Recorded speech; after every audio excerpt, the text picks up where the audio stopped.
तो हम लोगों ने यार पिछली क्लास में प्रोजेक्टाइल मोशन की कुछ जनरल बातें करी थी, और अब हमें प्रोजेक्टाइल को कुछ कैटेगरी में पढ़ना है। सबसे पहले हम लोग ग्राउंड टू ग्राउंड प्रोजेक्टाइल देखने वाले हैं। मुझे लगता है इनका सेल डिस्टर्ब चल रहा है।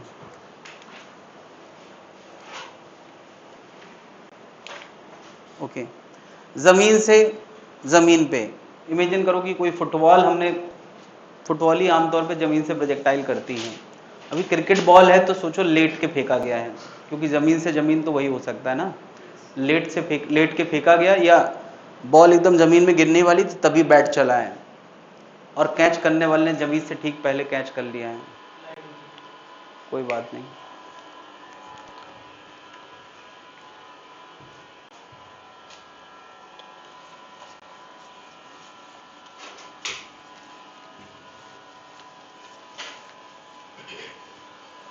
कल से एक बैच नया स्टार्ट हो रहा है। नया बैच बेसिकली नहीं है, वो पुराना बैच है। एक टॉपिक के लिए उसमें फिर से आना है। एक टॉपिक मैं खत्म करवा चुका हूं, ऑल्टरनेटिंग करंट। कल से मॉडर्न फिजिक्स स्टार्ट हो रहा है। हर टीटीएस वाले दिन में 2 से लेके 3:30, जितने भी पास आउट बच्चे हैं, 11वीं वालों को नहीं आना है। कितने बजे से? 2 से 3:30 तुम लोगों को नहीं आना है, ठीक है? ठीक है, तो एक टॉपिक पैरेलल में वहां खत्म होगा, एक यहाँ पे, क्योंकि अब थोड़ा सा स्पीड बढ़ाई जा सकती है, मतलब ये मानते हुए कि हाँ अब तुम लोग समझने में कोई ज़्यादा दिक्कत नहीं हो रही है। 2 टॉपिक एक साथ होंगे, ऐसे ही 2-4 टॉपिक उधर हो जाएंगे और बाकी टॉपिक यहाँ हो जाएंगे, तो जल्दी सिलेबस खत्म हो जाएगा। समय से तो करना ही है, और ये भी ध्यान रखना है कि चीज़ें होती जाएं। क्लास मिस करोगे तो दिक्कत आएगी यार। अब ऑल्टरनेटिंग करंट में मैं देख रहा था कि एक क्लास करी, फिर एक में गायब, फिर एक में आ गए, फिर ऐसे थोड़ी कोई टॉपिक कंप्लीट होगा। अब किसने करी है अपना समझें, अगली बार से ये काम ना करें।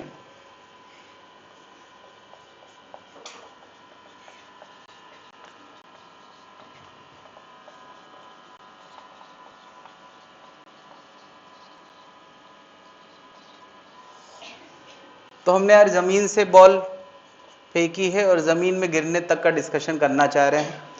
जैसा कि मैंने कहा यार कि प्रोजेक्टाइल मोशन में उसको उसके रास्ते के लॉन्ग देखने के बजाय हम कैसे देखते हैं, एक्स लाइन, ये जमीन वाली लाइन, और वाई लाइन। हम अगर यहां से लाइट डालेंगे तो हमें यार एक बॉल ऊपर उछलती हुई नजर आएगी, जो कि टॉप में जाके रुकेगी और फिर नीचे गिरेगी। ये इस बॉल के वर्टिकल कंपोनेंट यानी वाई कंपोनेंट मोशन को रिप्रेजेंट करता है। अगर हम ऊपर से लाइट डालेंगे तो क्या हमें एक बॉल जमीन में चलते हुए नजर आएगी, उसकी शैडो नजर आएगी। तो क्या किसी भी इंस्टेंट पे अगर बॉल इधर है तो ये उसके वर्टिकल कंपोनेंट को रिप्रेजेंट करता है और ये उसके हॉरिजॉन्टल। जब बॉल इधर है तो ये उसके हॉरिजॉन्टल को रिप्रेजेंट करता है और ये उसके, तो उसके करस्पॉन्डिंग एक्चुअली में उसके 2 कंपोनेंट हैं, और हम लोग डीलिंग कंपोनेंट के लॉन्ग करते हैं। डिस्कशन इसी का चल रहा है ना। तो बता यार इस प्रोजेक्टाइल मोशन में कुछ बातें हम पहले से कर चुके हैं। बता यार एक्स कंपोनेंट मोशन में क्या खास बात होती है? क्या एक्स कंपोनेंट मोशन में मोशन किस कैटेगरी का होता है? हाँ, यूनिफॉर्म। और वाई कंपोनेंट मोशन ये एक्सेलरेटेड मोशन होता है, जिसका एक्सेलेरेशन ए हम लोग क्या लिखते थे, -g, और इसका एक्सेलेरेशन एक्स में क्या होता है, 0। अगर किसी ऑब्जेक्ट को u स्पीड से थीटा के एंगल पे फेंका गया है तो हम शुरुआत से लेके एंड तक एक ux देखेंगे और एक uy होगा जो बाद में घटता जाएगा। तो बताओ यार t बराबर 0 पे इसका ux क्या लिखा करते थे? एंगल से लगा हुआ कंपोनेंट क्या आएगा, u cos थीटा, और एंगल से दूर वाला कंपोनेंट क्या आएगा, u sin थीटा। तो यार ux और uy कितना होगा, u sin थीटा। ये शुरुआत की यानी t = 0 की वेलोसिटी है ना। क्या टाइम के साथ साथ अगर मैं किसी भी टाइम t बराबर t पे कहूं तो क्या इसका vx वही रहेगा या बदल जाएगा? वही रहेगा। और वाई वाला चेंज होता जाएगा। ये बात हम लोगों को पहले से पता है। अगर मैं यहां कहूं कि किसी ने बैट से बॉल ऐसे सोचा, एक पर्सन ने एक बॉल उछाली, सोचा ऐसे उछाली और वो अचानक से साथ ही साथ दौड़ने लगा, है ना, बॉल उछाल के खुद ही दौड़ने लगा उसी बॉल को कैच करने के लिए। कोई बता सकता है इस इंसान को कितनी स्पीड से भागना चाहिए? ये बात समझने की है। ये बताओ यार, अगर ये बॉल को कैच करना चाहता है तो इस तरह से भागे कि बॉल हमेशा उसके ऊपर बनी रहे। क्या बताओ, अगर ये इस तरह से भागे कि बॉल हमेशा उसके ऊपर बनी रहे तो वो बॉल को कैच कर लेगा। कैच करना जानता है ये तो माने जाएगा, लेकिन बॉल उसके हाथ में आए तो हाथ में तभी आएगी जब ये उसके नीचे नीचे भाग रहा होगा। और उसके नीचे भागने का मतलब है कि उसके एक्स कंपोनेंट का मोशन और आदमी का मोशन क्या होना चाहिए? सेम होना चाहिए। क्या ये बात महसूस हो रही है? ये कोई थ्योरी लाइन नहीं है, ये बस समझने वाली बात है, इसलिए मैं इसको लिखा नहीं रहा हूं। यहाँ पे प्रोजेक्टाइल मोशन में डिस्कशन का मुद्दा क्या क्या है? हम जमीन से स्टार्ट होके जमीन में गिरने तक क्या क्या बातें कर सकते हैं इस मोशन की? क्या बातें करना चाहेंगे? यस, जमीन में स्टार्ट करने से लेके गिरने तक इसने कितना समय लिया, उसको हम लोग क्या बोलते हैं? Time of flight. Time of flight से मीनिंग मेरा क्या है? Time spend in air, spend in air. Obviously यार एयर है तो, लेकिन एयर का असर नहीं हम कंसीडर करेंगे, ठीक है। दूसरा डिस्कशन हम लोग क्या करने वाले हैं? मैक्सिमम हाइट, यानी इसने बॉल ने जमीन से कितनी ऊंचाई तक अपने आप को पहुंचाया, कैपिटल एच डील करना चाहेंगे। ये मैक्सिमम हाइट बाय डिफॉल्ट कहां से लाना होता है? From ground. और इसके अलावा बॉल जहां से शुरू करी थी और जहां गिरी है उनके बीच की हॉरिजॉन्टल दूरी, इसको हम लोग क्या बोलते हैं? रेंज। रेंज का मतलब है मैक्सिमम हॉरिजॉन्टल डिस्टेंस एक टाइम ऑफ फ्लाइट में, है ना यार। अब वो गिरने के बाद फिर आगे जाएगा, वो डिस्कशन हम नहीं करना चाह रहे हैं। तो अब हमें ये तीनों चीजें लाना है और हमारे पास मैथमेटिक्स के नाम पे बस यही है कि या तो हम एक्स कंपोनेंट मोशन डील करेंगे या तो वाई कंपोनेंट, है ना। और दोनों के लिए हमारे पास बताओ, एक्स कंपोनेंट के लिए यूनिफॉर्म मोशन है और वाई के लिए एक्सलेटेड मोशन, दोनों के लिए हमारे पास तैयारी है। मुझे बताओ टाइम ऑफ फ्लाइट निकालना है तो मुझे किस कंपोनेंट का डिस्कशन करना चाहिए, एक्स का या वाई का? केवल एक्स का। यार मुझे टाइम ऑफ फ्लाइट लाना है तो हमारे पास कोई कंडीशन होना चाहिए, कितनी देर का टाइम? तो क्या बताओ, जितनी देर में vertical component of the motion यहां से शुरू करके ऊपर जाता है फिर ऊपर जाके वापस नीचे आता है, क्या उतनी देर में ये बॉल गिर जाती है कि नहीं? तो हमारे पास वाई में कंडीशन है, क्या कंडीशन है?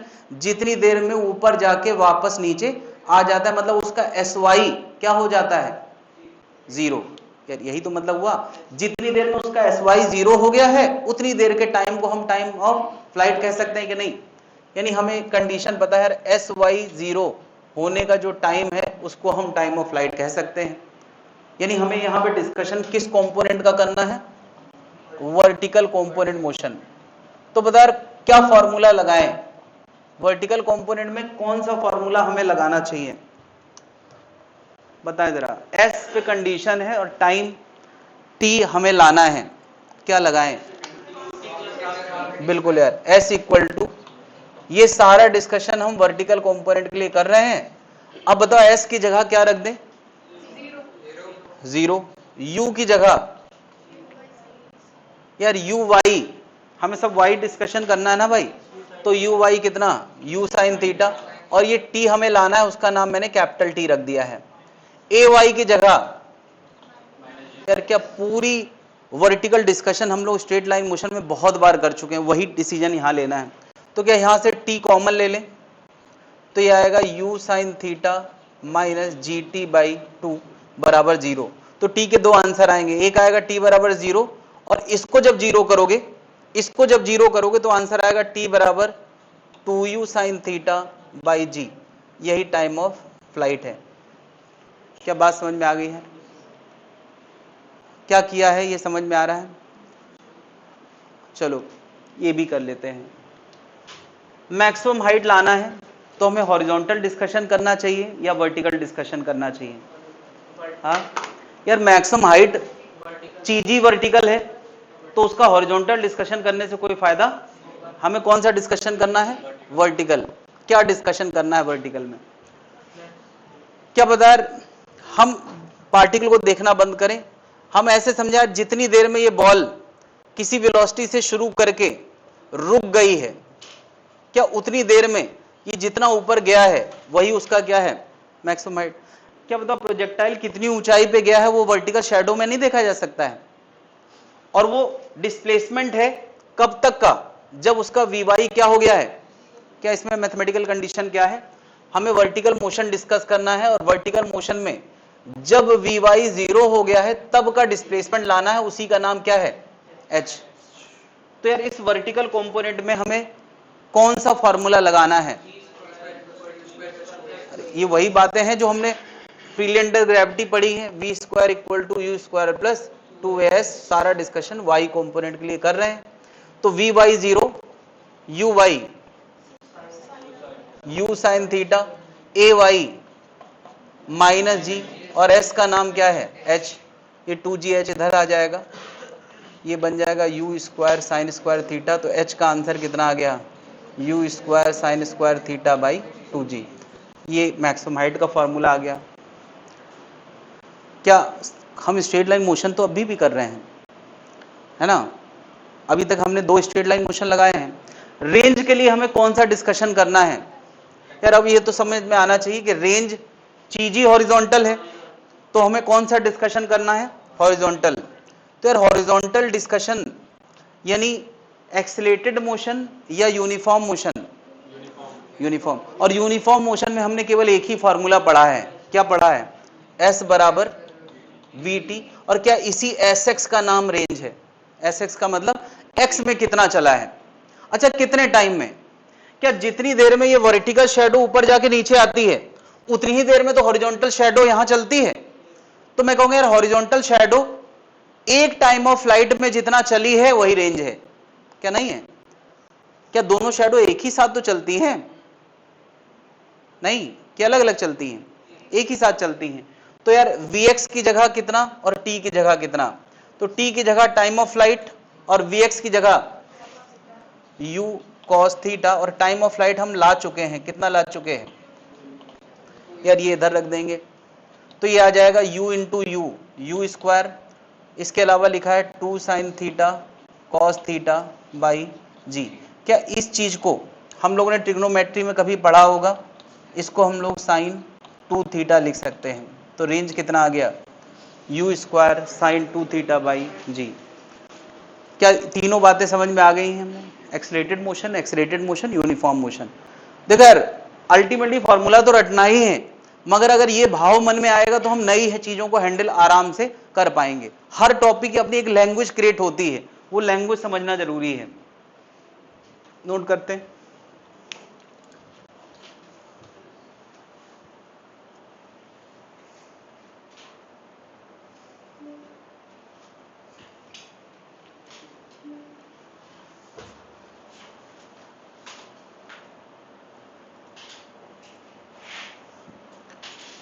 ये एक बार फिर से देख लें यार, बंद हो गया था। तो ये प्रोजेक्टाइल मोशन है। ये देखो यार मैंने ऊपर दिखाया है वो शैडो, वो कौन सी शैडो है? Vertical shadow. और नीचे ये दिखा रहा हूं यार, ये सोचो टॉर्च बंद ऑन ऑफ हो रही तो एक साथ दिख नहीं रहा है, मैं बना नहीं पाया हूँ, ऐसे समझो यार, वरना ये बार बार ऑन ऑफ क्यों होगा। चलो यहाँ मैंने दिखाया यार, देखो जरा वर्टिकल मोशन वो चल रहा है यूनिफॉर्म जैसे, और हॉरिजॉन्टल मोशन यूनिफॉर्म, बॉल ऐसे चल रही। तो क्या दोनों एक ही साथ तो चल रहे हैं? जितनी देर में उसने अपना वर्टिकल मोशन पूरा किया है उतनी देर में इसने अपना हॉरिजॉन्टल मोशन। क्या समझ रहे हो? हम इस कंपोनेंट का डिस्कशन किए हैं रेंज में, और उस कंपोनेंट का डिस्कशन किया उन दोनों में। बात क्लियर है भाई? नोट करते जाएं।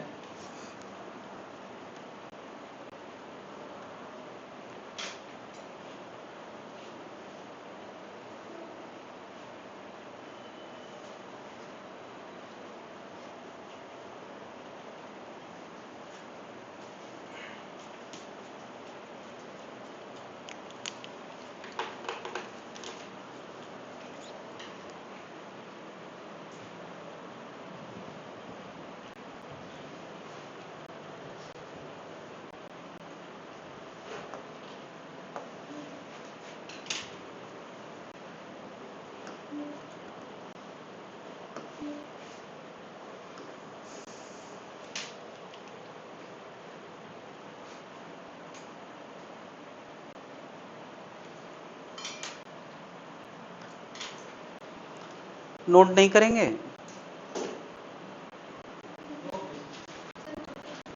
कब कर लिया? पहले मतलब कब?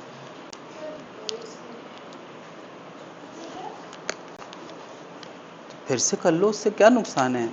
पता नहीं वो नोट्स में थोड़ा बहुत भी अंतर होगा और घर पे ऐसा लगा कि वो वाला मिल जाए तो बढ़िया रहे।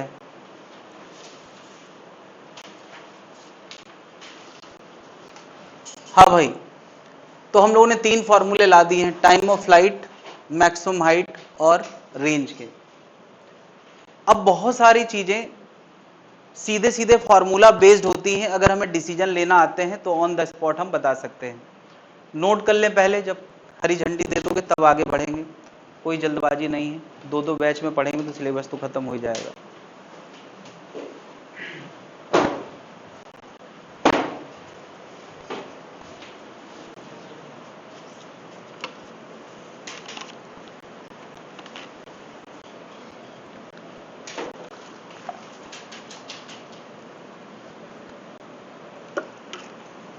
ये फैन आवाज कर रहा है क्या? ऊपर से खुलता है, ऊपर से खोल दो इसको, सबसे ऊपर। हाँ,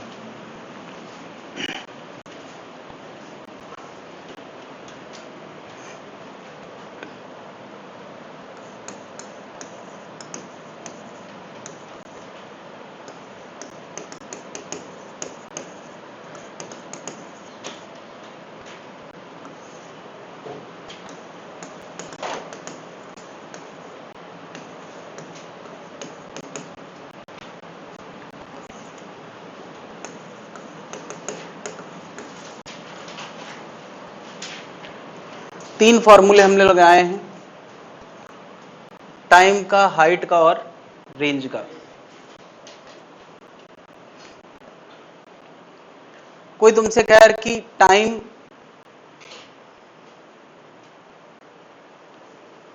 स्पीड बढ़ाओ भाई,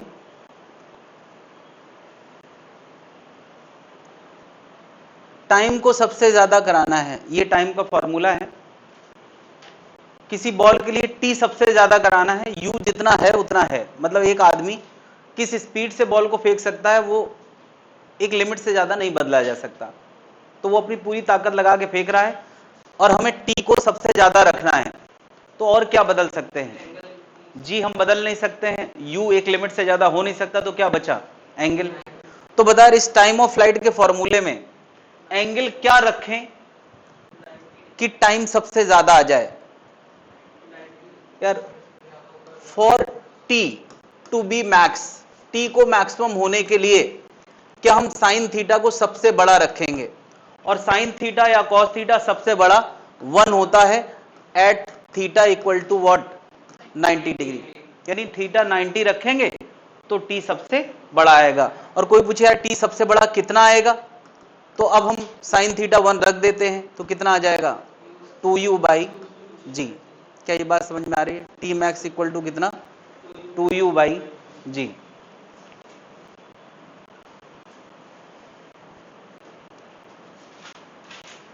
मैक्सिमम टाइम हो गया। मैक्सिमम हाइट, बदर हाइट का फॉर्मूला ये लिखा हुआ है, यहां भी अगर मैं कह दूं u गिवन है, उसको नहीं बदला जा सकता, तो बदर h को, यार इसको मैक्सिमम पॉसिबल हाइट लिख देते हैं, क्योंकि मैक्सिमम हाइट तो हम पहले ही नाम दे चुके हैं। अब हम बात कर रहे हैं कि क्या इस हाइट को सबसे ज्यादा कितना रखा जा सकता है। तो फिर से वही बात है, क्या हाइट के फॉर्मूले में यहां साइन थीटा आया है कि नहीं? और साइन थीटा सबसे ज्यादा, साइन थीटा सबसे ज्यादा 1 हो सकता है किस एंगल पे? 90 डिग्री पे। तो फिर से वही बात है, एच मैक्स कितना आएगा? एच मैक्स आएगा you square by 2g। Clear है? यहां मैक्सिमम पॉसिबल हाइट कितनी आ सकती है? U square by 2g। यार अब फॉर्मूले पता है तो ये फैसले लेना आना चाहिए यार, कब तक तुम चीजों को रटोगे? मैं इसका डब्बा हटा दूं, नहीं तो यार तुम लोगों को गलतफहमी हो जाएगी, ये रटने के लिए मैं बोल रहा हूं, ये मैं रटने के लिए नहीं बोल रहा हूं यार, ये हमें फैसले लेना आना चाहिए। कितने फॉर्मूले रटोगे यार? मेन फॉर्मूला तुम्हें पता है तो तुम्हें साइन थीटा 1 रख देना है, तो ये फॉर्मूले तो निकल ही आएंगे। क्या इतनी बात समझ में आ रही है? अगली बात, रेंज। क्या रेंज को सबसे ज्यादा होना है? क्या रेंज को सबसे ज्यादा होना है तो इस चीज को ज्यादा होना पड़ेगा कि नहीं? For R to be max, R को सबसे ज्यादा होने के लिए साइन 2 थीटा सबसे बड़ा होना चाहिए, और साइन 2 थीटा सबसे बड़ा 1 होता है। किस एंगल पे? जब अंदर वाला इनपुट क्या होगा? 90 डिग्री। तो यार 2 थीटा अगर 90 होगा तो थीटा कितना आएगा? 45 डिग्री। ये बहुत फेमस है यार। 45 डिग्री पे रेंज सबसे ज्यादा होती है, ये फिल्मों में भी आ चुका है। एक फिल्म में था यार कि वो पुल पार करना है कार से, तो वो कहता 90 किलोमीटर पर आवर की स्पीड और 45 डिग्री का एंगल, तो पुल पार हो जाएगा।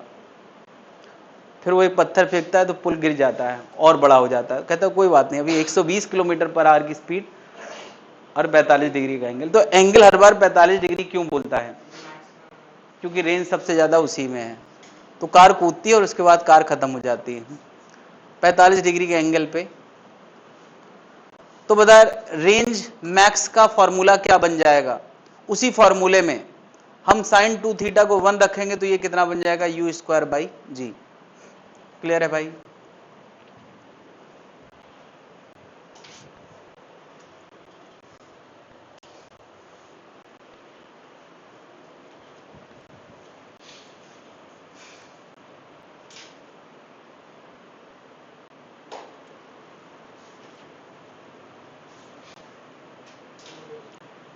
नोट कर लिया भाई लोग?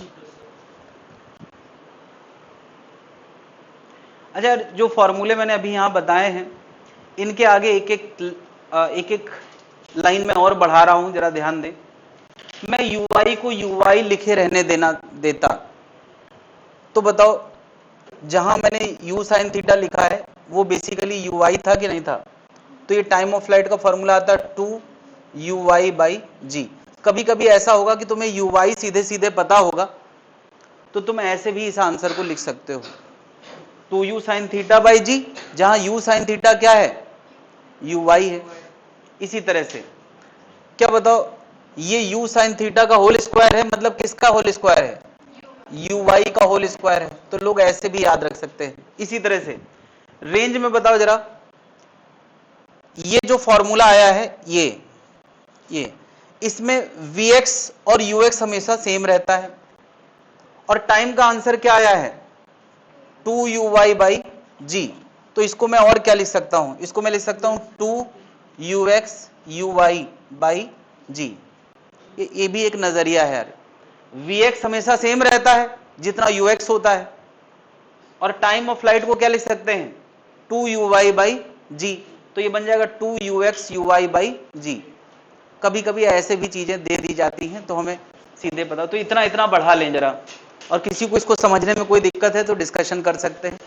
क्या ये बात समझ आ रही है कि नहीं?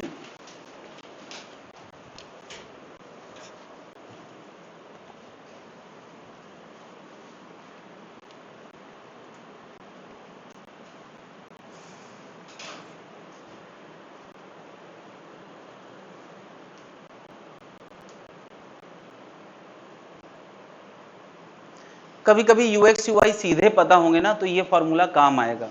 जैसे कल को कोई तुमसे कह दे कि यू वेक्टर दिया है, ऐसे यू वेक्टर दिया है कुछ 10i 20j, ऐसे दिया है, कितना दिया है? 10i। तो ये क्या है फिर? यूएक्स है, और ये क्या है? यूवाई। सीधे कंपोनेंट बना बनाया दे दिया, उसको तुम्हें you cos theta you sine theta लिखने की जरूरत ही नहीं पड़ी। तो कौन से फॉर्मूले फिर ज्यादा अच्छे रहेंगे? ये, वो और ये। क्या समझ पा रहे यार? अगर कभी कोई तुम्हें यूएक्स यूआई बना बनाया दे दे तो तुम ऐसे भी कर सकते हो। बल्कि ऐसे भी क्यों करो, तुम्हें बस स्ट्रेट लाइन मोशन लगाना आता है कि नहीं? तो स्ट्रेट लाइन लगाओ, ui की जगह क्या लिख दोगे? 20, और ux की जगह क्या लिख दोगे? 10। समझ गया यार? सीधे हम उसको न्यूमेरिकली सॉल्व कर सकते हैं। हाँ भाई, ये नोट कर लिया सबने?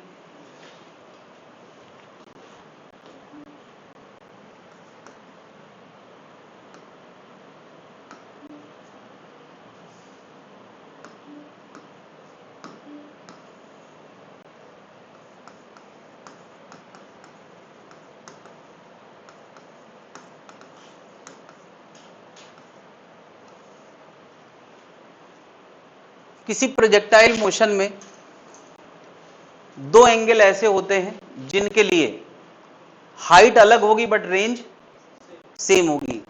यानी अगर किसी बॉल को किसी एंगल पे फेंका गया है लेटर से थीटा, तो एक और एंगल एग्जिस्ट करता है और वो एंगल है 90 माइनस थीटा। यानी यार ये एंगल कितना है 90 माइनस थीटा। जितनी रेंज थीटा के लिए थी वही रेंज किसके लिए होगी। यानी अगर मैं कह दूं 20 डिग्री पे कुछ रेंज है तो अगला कौन सा एंगल होगा जिस पर रेंज वही रहेगी 70 डिग्री। ये दोनों क्या हो गए आर कॉम्प्लीमेंट्री। आर कॉम्प्लीमेंट्री यानी अगर कोई कह दे कि 30 डिग्री पर कुछ रेंज मिली है तो अगला एंगल क्या होगा 60 डिग्री, तो ये आर कॉम्प्लीमेंट्री। क्या ये बात समझ पा रहे हैं। अच्छा अब लैंग्वेज कैसी, मैंने इसमें इस क्वेश्चन में इस तरह क्वेश्चन में लैंग्वेज देखी है कि 20 डिग्री पे कोई कैनन से बॉम्ब लॉन्च किया गया किसी टारगेट को उड़ाने के लिए। ये कोई टारगेट है यहां उड़ाना है, लेकिन बीच रास्ते में क्या आ गई, एक पहाड़ी आ गई 20 डिग्री पे। तो अब यार तोप का गोला कितने एंगल पे फेंका जाए कि टारगेट वही रहे 70। क्या 70 डिग्री 20 की जगह 70 लेने पे हाइट बढ़ जाएगी। क्यों, क्योंकि यार हाइट के फॉर्मूले में साइन स्क्वायर थीटा है और साइन थीटा एंगल बढ़ने के साथ साथ बढ़ता है, तो 20 पे हाइट कम आएगी और 70 पे हाइट। तो हाइट हमें बढ़ाना था क्योंकि पहाड़ी रास्ते में आ रही थी, लेकिन टारगेट वही रखना था, तो हमें कॉम्प्लीमेंट्री एंगल चुन लेना चाहिए। क्या बात समझ में आ गई है। ऐसा कोई लैंग्वेज बनाएगा तो बस हमें कॉम्प्लीमेंट्री एंगल। अभी कोई कहते 70 डिग्री के रास्ते पे पहाड़ी आ रही है तो बताओ किस एंगल पे फेंका जाए। तुम कहोगे तो मत फेंको यार पहाड़ी टूटेगी। अरे अब 70 डिग्री के रास्ते में पहाड़ी आएगी तो क्या 20 डिग्री में फेंक के वहां भी तो पहाड़ी आएगी, पहाड़ी हवा में थोड़ी लटकी है। अरे ये कोई पंडोरा वाला एरिया तो है नहीं जहां पे हवा में पहाड़ लटके होते हैं। पंडोरा वाला पहाड़ देखे हैं लोगों ने, नहीं। अच्छा तुम लोगों को नहीं पता पंडोरा क्या है, कोई बात नहीं, अच्छी बात है, नहीं पता होना चाहिए। अरे एक मूवी आई थी उसमें एक पंडोरा एक अलग दुनिया में था, तो वहां पहाड़ ऐसी हवा में लटके हुए होते थे। तो पहाड़ हमेशा कहां से होते हैं, जमीन से, और 70 डिग्री पे भी रास्ते पे आ रहा है तो फिर कोई और एंगल नहीं है। फिर यह कि एयरफोर्स वाले जाएं अपना बम गिरा के, है ना, वो वाला ऑपरेशन जिसको क्या बोलते हैं सर्जिकल स्ट्राइक करके अपना चले आए। फिर ये जमीन वाले से काम नहीं चलेगा। क्या इतनी बात क्लियर है। हटा दे भाई लोग। ये बात मैं मैथमेटिकली भी दिखा सकता हूं। क्या बताओ थीटा बराबर थीटा के लिए रेंज क्या होता है, u square sine 2 theta by g होता है कि नहीं। अभी मैं इसी के अंदर 90 माइनस थीटा डाल दूं, कहां की जगह, जहां थीटा लिखा था वहां मैं अब क्या डाल रहा हूं 90 माइनस थीटा। तो ये बन गया यू स्क्वायर साइन, बता यार ये कितना बन गया 180 माइनस 2 थीटा। तुम्हें पता है sine 180 minus something, sine 180 minus something sine something ही होता है। तो बता यार ये क्या u square sine something upon g, जो रेंज पहले थी वही फिर से आ गई। क्या एंगल बदलने से रेंज में फर्क पड़ा क्या। तो तुम्हें समझ जाना चाहिए कि थीटा और 90 माइनस थीटा दोनों क्या हैं कॉम्प्लीमेंट्री एंगल।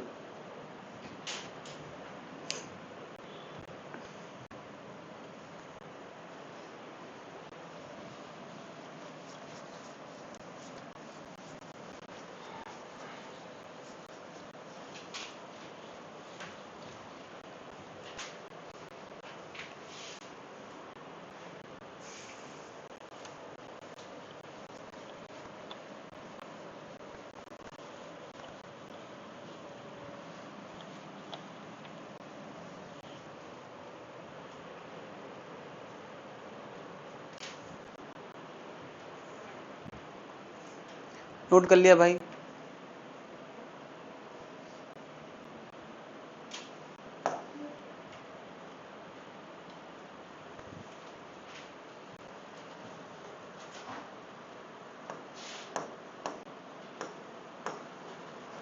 क्या इसमें टच केबल लगी है क्या, ये टच कैसे कर गया यार।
हम लोगों ने ट्रेजेक्ट्री इक्वेशन देखी थी, क्या फॉर्मूला आया था ट्रेजेक्ट्री इक्वेशन का? हाँ बताएं जरा। ट्रेजेक्ट्री इक्वेशन का फॉर्मूला आया था y equal to x tan theta minus g x square upon 2u square cos square theta. याद है यार? कैसे आया था? y equal to u t plus half a t square, जहां t को x upon u cos theta लिख दिया गया था। ये पिछली क्लास की बात है, याद आ रहा है भाई? बहुत समय पहले की बात नहीं। इसको हमें रेंज के टर्म में लिखना है, ग्राउंड टू ग्राउंड में जो रेंज आई उसके टर्म में, यानी रेंज यहां पे जबरदस्ती भिड़ाना है। कहां भिड़ाएं? देखो जरा, मैं यहां पर साइन स्क्वायर थीटा से ऊपर और साइन स्क्वायर थीटा से मल्टीप्लाई कर रहा हूं, sine square upon sine square.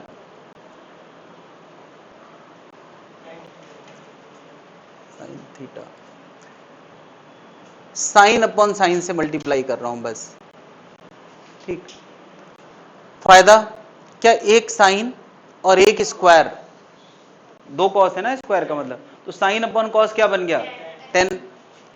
देखो यार, यहां एक्स टेन थीटा है और यहां भी मैंने क्या बना दिया? जी एक्स स्क्वायर, और एक साइन अपॉन कॉस क्या बन गया? Tan theta. उसके अलावा क्या लिखा है? उसके अलावा यहां लिखा है u square two sine theta cos theta. क्या ये साइन और कॉस, एक कॉस बचा है कि नहीं है? दिख रहा है? अच्छा, इस चीज को हम क्या लिख सकते हैं? हाँ यार, एक्स टेन थीटा यहां भी और एक्स टेन थीटा यहां भी कॉमन है, यहां बचेगा 1 और यहां से एक्स टेन थीटा उड़ चुका है तो बचेगा जी एक्स अपॉन नीचे यू स्क्वायर, और इसको हम लिख रहे हैं साइन टू थीटा। याद है? Two sine theta cos theta क्या होता है? और ये जी यहां से उठा के क्या नीचे पहुंचा दें तो कुछ गलती है क्या? क्या इसको पहचान रहे हो? ये क्या लिखा है? नहीं पहचान रहे? अरे रेंज लिखा है, इसी से रिलेट करना था। तो ये आ गया x tan theta 1 minus x by R. ये y का x और r के साथ रिलेशन, कभी कभी ऐसे भी ट्रेजेक्ट्री इक्वेशन को पेश किया जाता है, तो ये हमें पता होना चाहिए।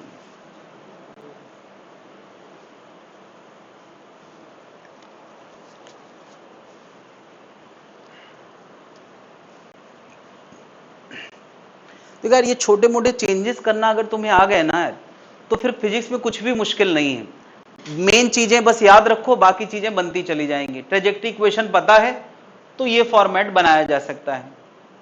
कुछ चीजें हैं जो हमें रटना पड़ती हैं अल्टीमेटली।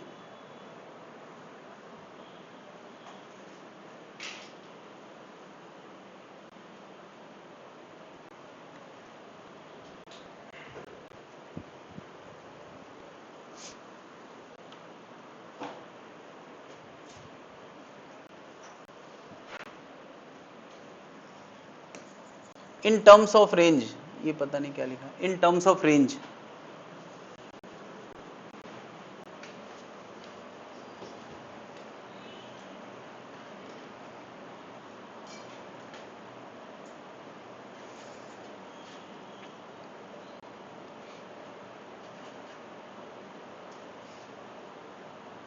तो ये फॉर्मूला यार कन्विंसिंग लुक में है, किसी को कोई दिक्कत नहीं है, आगे बढ़ सकते हैं।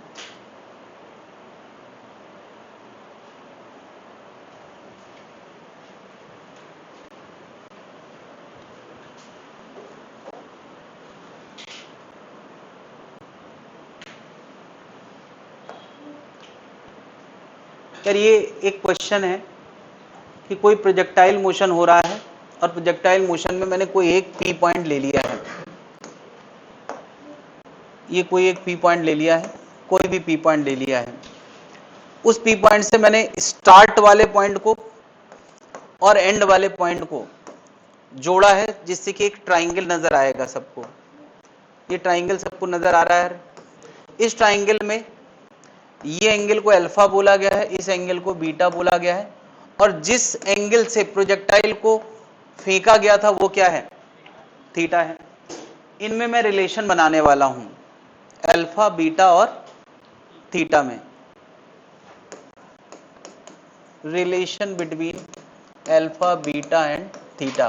क्यों करने वाला हूं? तो जवाब एक ही है कि क्योंकि ये फैशन में आ चुका है, इसलिए। जरूरत तो मुझे नहीं समझ में आती, भाई कोई बॉल फेंकी तो हमें इस बात से क्या मतलब?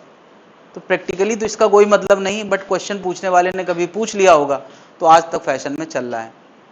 ठीक है, तो मुझे बता यार, ये 10 अल्फा प्लस 10 बीटा क्या आता है? पहले तो मैं रिजल्ट बता दूं, क्या आता है? हाँ, ये आता है। और सही पूछा जाए तो ये रिजल्ट ही इंपॉर्टेंट है। याद रख पाओगे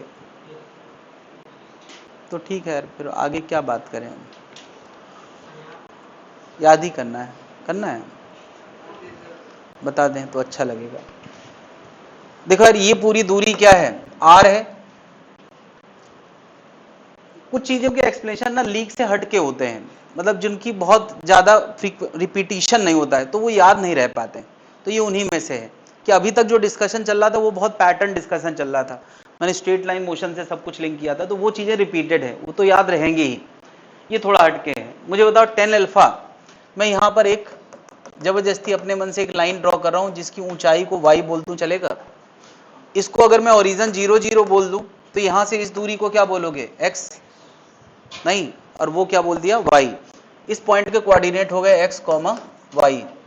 हो गए कि नहीं यार? x, जब ट्रेजेक्टरी इक्वेशन पहली बार हमने डिफाइन की थी तो x y का यही मतलब होता था कि नहीं?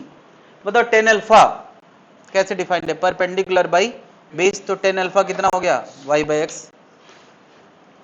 10 बीटा क्या होगा ये बताओ? 10 बीटा होगा परपेंडिकुलर बाई ये वाला बेस। तो ये बेस पता है कितना होने वाला है? तो ये बनेगा y upon R minus x. नहीं, ये जो आया है इसमें हम थोड़ा सा सॉल्विंग कर लेते हैं। x R minus x, y पूरे में कॉमन आ रहा है ना? यहां आएगा R minus x plus x, x x खत्म, क्या आ गया? Y R upon x R minus x. नहीं, अभी थोड़ी देर पहले तुमने एक फॉर्मूला रेंज के टर्म में लिखा था, y equal to x tan theta 1 minus x by R. तो मैं यहां y की जगह ये उठा के रखने वाला हूं, क्योंकि थीटा भिड़ाना जो है, थीटा कहीं से आएगा तभी तो यहां प्रकट होगा, अचानक थोड़ी प्रकट हो जाएगा। तो ये y में थीटा इंक्लूडेड है, मैं यहां सामने लाने वाला हूं। क्या लिख दूं यहां पे? एक्स टेन थीटा, और यहां आर एलसीएम ले लूं तो ये आर माइनस एक्स नजर आएगा यार। ये पूरा मैंने y की जगह लिख दिया, उसके अलावा क्या लिखा है? नहीं, आर से आर कट गया, आर माइनस एक्स से आर माइनस एक्स कट गया, एक्स तो है ही है यार यहाँ पे, एक्स से एक्स कट गया, क्या बचा? टेन थीटा बचा। तो क्या ये कहानी एक तरफ है, और कहानी बहुत रेयर है इसलिए हम इसको याद नहीं रखेंगे, सीधे क्या फॉर्मूला रटना है। ये किसके लिए है? रटने के लिए है। और साफ साफ बताएं, हिंदी में बता दिया यार, इससे साफ क्या बताएंगे?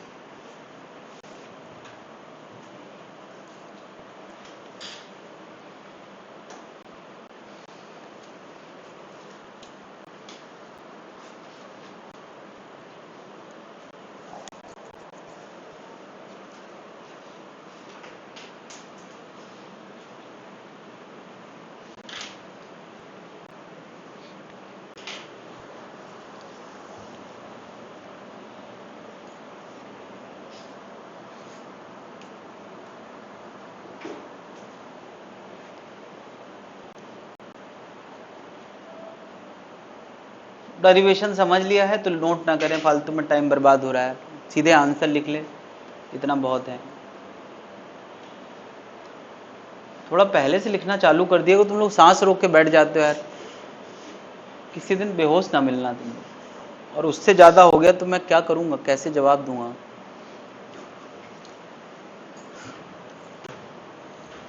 हाँ भाई, थोड़ा बहुत हाथ भी चलाते रहो दिमाग चलाने के साथ साथ, उससे क्या दिमाग डेवलप हो जाएगा, हाथ के साथ साथ भी चलने लगेगा। आखिरकार एग्जाम में तो दोनों चीजें चलाना पड़ेंगी, और वो भी बहुत फास्ट, हाथ भी फास्ट और दिमाग भी फास्ट। तो प्रैक्टिस कब होगी, कहाँ होगी? घर पे किसी चीज की प्रैक्टिस नहीं होती यार, घर पे केवल प्रैक्टिस घर पे क्या तुम लोग नोट करोगे क्या? अच्छा, प्रैक्टिस की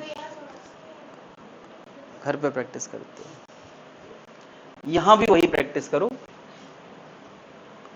सबसे ज्यादा अगर अपने आप को लोड दिया जा सकता है तो केवल क्लास में दिया जा सकता है, क्योंकि घर में जब भी हम लोड देते हैं तो दिमाग अलग स्टेज में आ जाता है, उसके बाद शुरू हो जाता है आलस। यहां ये तो कम से कम नहीं है, यहां आलस कम आता है, रिलेटिवली आता है यहां भी है, लेकिन तुम किसी तरह से रोक के रखते हो कि सबको पता ना चल जाए। हटा दे भाई।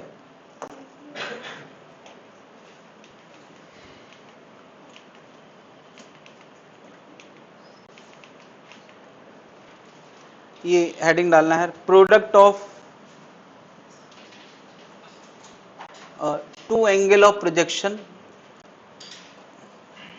और वो टू एंगल क्या है? Complementary angles.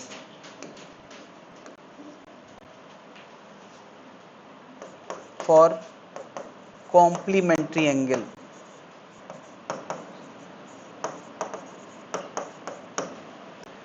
क्या हम लोगों ने ये तो कर लिया यार, ये कर लिया है।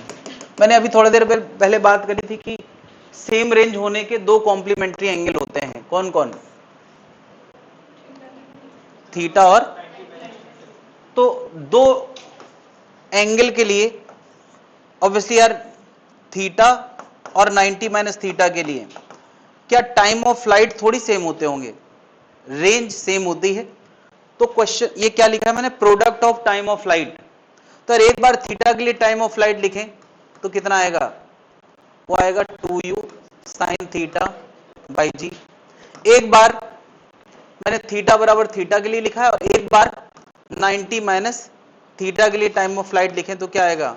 2u sine 90 minus theta by g. अच्छा, साइन 90 माइनस थीटा क्या होता है? तो ये बन गया 2u कॉस थीटा बाई जी। ठीक है, इनका प्रोडक्ट करना है, T1 इंटू T2 करना है ना? मतलब T1 इंटू T2 में इसको और इसको राइट साइड हमें मल्टीप्लाई करना है, इसको और इसको। कितना आ गया? u और u स्क्वायर हो गया, 2 और 2 4 होगा, लेकिन मैं अलग ही रखता हूं। इसके अलावा आएगा 2 साइन थीटा कॉस थीटा, और नीचे 2 जी आएंगे तो एक जी इधर लिख देते हैं, एक जी इधर। बताओ यार क्या बन गया? ये साइन 2 थीटा बन गया, ये आ गया 2 u square sine 2 theta by g, और उसके अलावा एक जी और है। कुछ जाना पहचाना सा नहीं लग रहा है यार? तो यार T1 और T2 का प्रोडक्ट आ गया है 2 बाई जी इंटू क्या? R। तो अब यार जैसे ही कुछ इस तरह के रिलेशन आते हैं तो राइटर के फेवरेट बन जाते हैं। Product of time of flight किसके प्रोपोर्शनल आया है? R की पावर 1 के। तो सिंपल ये प्रोपोर्शनलिटी पूछ सकते हैं या सीधे सीधे फॉर्मूला पूछ सकते हैं कि प्रोडक्ट T1 T2 क्या आएगा। तो यार पूरी कड़ियां जोड़ के इसको समझ के याद रखना है, क्योंकि ये कड़ियां जोड़ना तुम्हारे स्किल का हिस्सा होना चाहिए। क्या भूल जाओ तो रिकवर नहीं कर लोगे? पन्ने पलटोगे कि दिमाग के पन्ने पलटोगे? अगर कभी भूल जाओगे, दिमाग के पन्ने पलटोगे, है ना, बिना आलस में जाए।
कोई प्रोजेक्टाइल मोशन एक बार अपवर्ड जर्नी में कुछ हाइट पे आता है तो क्या उसी हाइट पे एक बार रिटर्न जर्नी में आता है। मैंने कहा जब वो अपवर्ड जर्नी में था तब इस हाइट पे पहुंचा था t1 टाइम पे, यानी ये यहां से लेके यहां तक का टाइम t1 है, यही तो मतलब हुआ, t1 टाइम में यहां पहुंचा है। फिर मुझे बताओ अगर कोई ऑब्जेक्ट फिर से इसी हाइट पे यहां आया है तो अपनी डाउनवर्ड जर्नी में t2 समय बीत चुका है, मतलब क्या है, यहां से लेके यहां तक का समय क्या है, t2 है, यानी वो एक ही हाइट पे दो बार पहुंचा है और पहुंचना ही चाहिए। क्या ये डिस्कशन पहली बार नहीं हो रहा है? हम लोगों ने जब स्ट्रेट लाइन मोशन पढ़ा था तो इस तरह की बातें करी थी कि एक बॉडी है किसी स्पीड से उछाली गई है तो वो एक ही हाइट पे दो बार पहुंचती है, एक बार अपवर्ड जर्नी में t1 और एक बार डाउनवर्ड जर्नी में t2। तो वहां h बराबर क्या आता था, वहां भी h बराबर हाफ जी t1 t2 आता था, यहां भी वही आया है। ठीक है, इसके अलावा एक रिजल्ट और है कि t1 और t2 का सम कैपिटल T के बराबर होगा। यहां कैपिटल T पता है क्या है, टाइम ऑफ फ्लाइट। ये बात मैं एक्सप्लेन कर देता हूं यार, ये कहां से आया है, तो ये स्ट्रेट लाइन मोशन का डिस्कशन से आया है। तुम कहोगे स्ट्रेट का इससे क्या लेना देना, बिल्कुल है। क्या बताओ यहां भी क्या हम इसके कंपोनेंट का डिस्कशन स्ट्रेट लाइन मोशन ही तो डिस्कस करते हैं, यहां पर नहीं करते हैं।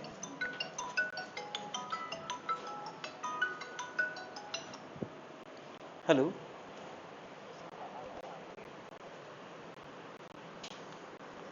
हेलो, अच्छा अच्छा, एक मिनट में आ रहे हैं, बाहर खड़े हैं, बोल दो उनसे।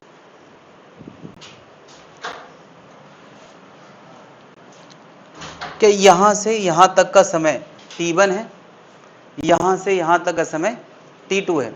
अच्छा बताओ यहां से यहां तक का समय वो कितना होगा, कितना होगा यार, इतना समझ में आना चाहिए। अगर यहां से यहां जाने का t1 है तो यहां से यहां आने का भी t1 ही होगा। अब मुझे बताओ यहां से यहां तक t2 है और यहां से यहां t1 है, तो सब मिला के टाइम ऑफ फ्लाइट हो गया कि नहीं। ये बस याद रखने की वजह मैं बता रहा हूं, मैथमेटिकली भी शो किया जा सकता है, वो जरूरत नहीं है। दूसरी बात, ये कैसे आया, क्या बताओ, ये वाला फॉर्मूला हमने वर्टिकल मोशन के लिए देखा था कि सेम हाइट पे t1 t2 का प्रोडक्ट है, हाफ जी t1 t2 h होता है। तो क्या यहां भी तो एक वर्टिकल मोशन चल रहा है।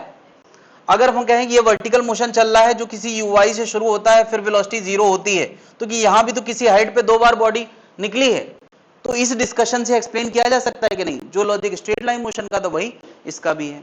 बात क्लियर है, नोट करते जाएं।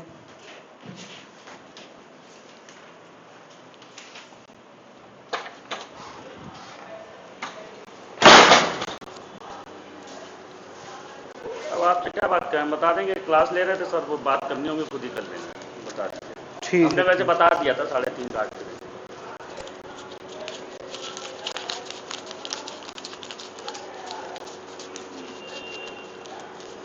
देखो 8 है, ये एक चिपका रह गया, फीसा ये कर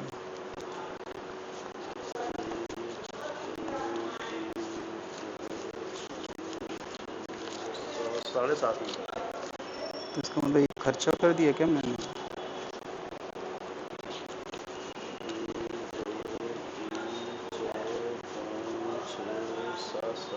7:30 8 8 ही हो गए और 1:30 ही हो गए, 9:30 हो गए, 9:30 नहीं 8:30 देना है ना मुझे। 8:30 ही तो देना है। ठीक ठीक, 7:30 8:30 3:30 कटने हैं। ठीक ठीक। वो एक्चुअली क्या हुआ था, पर मीटर के हिसाब से ट्रांसफार्मर में सब लोगों ने कलेक्ट किया था, तो उसमें अब हम आपको क्या डिस्टर्ब करें, जब महीने में होगा हिसाब तब बता देंगे। ठीक है, तो उनको बता देना कि वो नया ट्रांसफार्मर रखवाया गया था वहाँ पे, दिल्ली वालों ने हाथ खड़े कर दिए थे कि आपको जो है वो सोसाइटी खुद कराती है, इसलिए। ठीक है, हाँ हाँ,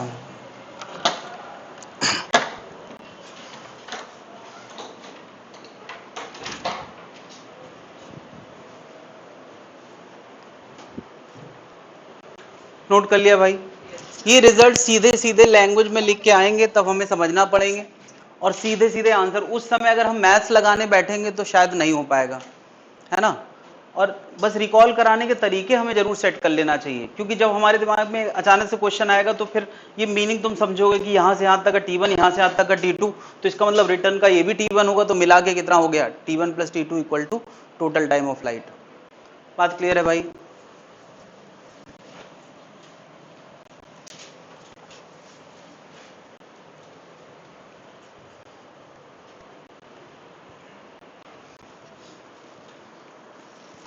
तो ग्राउंड टू ग्राउंड में हम लोग कुछ 2-4 न्यूमेरिकल कर लेते हैं, क्योंकि अभी तक हम लोगों ने सारी बातें अलजेब्रिक करी हैं, तो थोड़ा अपनापन नहीं आया होगा अभी तक।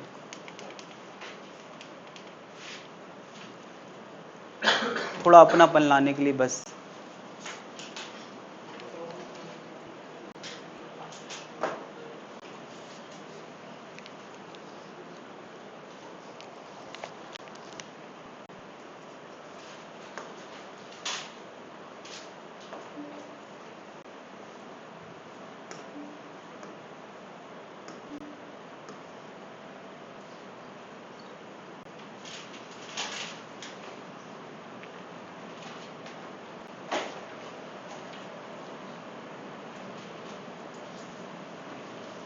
अब यार इस केस में फॉर्मूले हमें रटे ही होना चाहिए, क्योंकि फॉर्मूले डिराइव ऑन द स्पॉट नहीं करेंगे, ये बहुत फेमस चीजें हैं, तो हमें सीधे फॉर्मूले कम से कम H का, R का और T का रटना ही है। अभी नहीं रटा है तो पलट के देख लें, डिराइव ना करें। क्या क्या पूछा यार? मैक्सिमम हाइट और रेंज, तो जिसका आंसर आता जाए दिखाता जाए या मिलाता जाए। H का फॉर्मूला क्या है? U square sine square theta upon 2G, G की जगह 10, U की जगह 40, थीटा की जगह 60। बस यार फिल इन द ब्लैंक्स ऐसे लिख लिया करो, सॉल्विंग आसान हो जाएगी। 1600 साइन 60 कितना होता है का स्क्वायर करना है, यहाँ 20 है, तो ये आ गया 80 × 3/4, तो ये कितना आ गया 60 मीटर। कंफर्म करें जरा, कितने लोग आ गया यार 60 मीटर हाइट आ गया है। अगला क्वेश्चन पूछा है रेंज, फॉर्मूला लगाओ आंसर लाओ। रेंज कितना? U square sine 2 theta by G, तो U है 40, थीटा है 60, G है 10।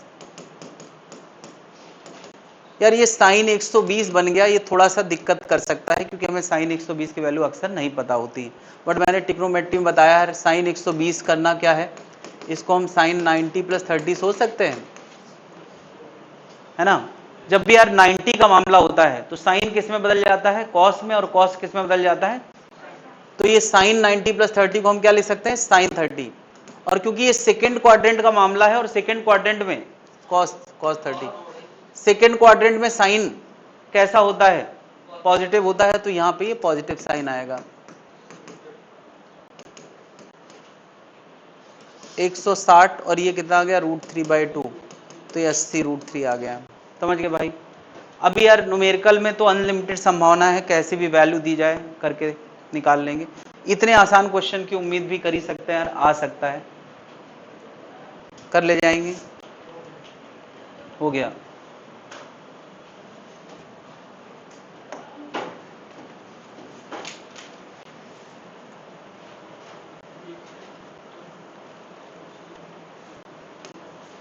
थर्टी डिग्री है,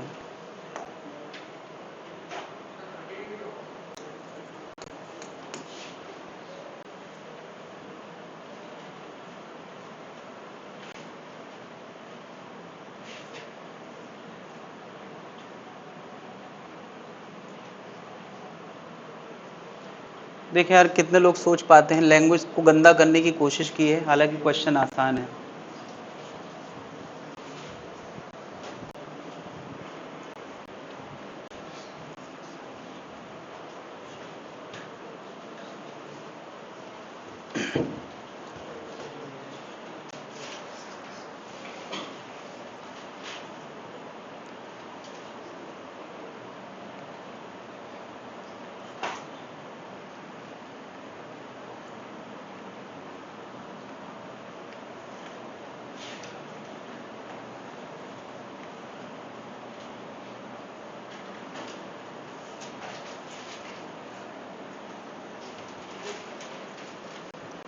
लैंग्वेज कहा गया यार एक 2 मीटर का क्रिकेटर है, हालांकि 2 मीटर का कोई क्रिकेटर होता नहीं है, उसने बॉल फेंकी है और दूसरे 2 मीटर के क्रिकेटर ने बॉल को कैच किया है। मान लो यार कि अपनी हाइट से फेंकी, अपनी हाइट पे कैच किया है।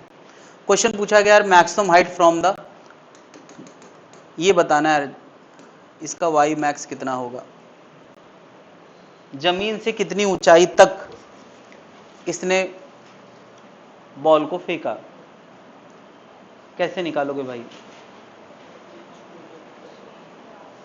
क्या होता, हम लोगों ने जो प्रोजेक्टाइल पढ़ा है वो हमेशा सेम लेवल से सेम लेवल तक, यानी ग्राउंड से ग्राउंड ऐसा पढ़ा है ग्राउंड टू ग्राउंड। तो क्या ये वाली ऊंचाई निकालना हमें आता है? और 2 मीटर का ये क्रिकेटर है तो उसमें 2 जोड़ देंगे, तो आंसर आएगा 2 + h। लेकिन h कैसे निकालें? क्या h निकालने का डेटा दिया है सब कुछ? h कैसे निकालें? रेंज दिया है। रेंज कितना दिया है? क्या ये दोनों क्रिकेटर कितनी दूर पे खड़े हैं? 50 मीटर की दूरी पे, यानी ये क्या दिया है एक तरह से? रेंज। और चाहिए क्या हमें? h चाहिए। दोनों फॉर्मूले इसका मतलब लगाना है। रेंज का फॉर्मूला क्या होता है? u² sin 2 × 30/g, और ये कितना दिया है? 50, ये दिया है। और हमें चाहिए क्या है? h। तो h का फॉर्मूला होता है u² sin स्क्वायर 30/g, होता है कि नहीं? कि 2g होता है? हाँ 2g।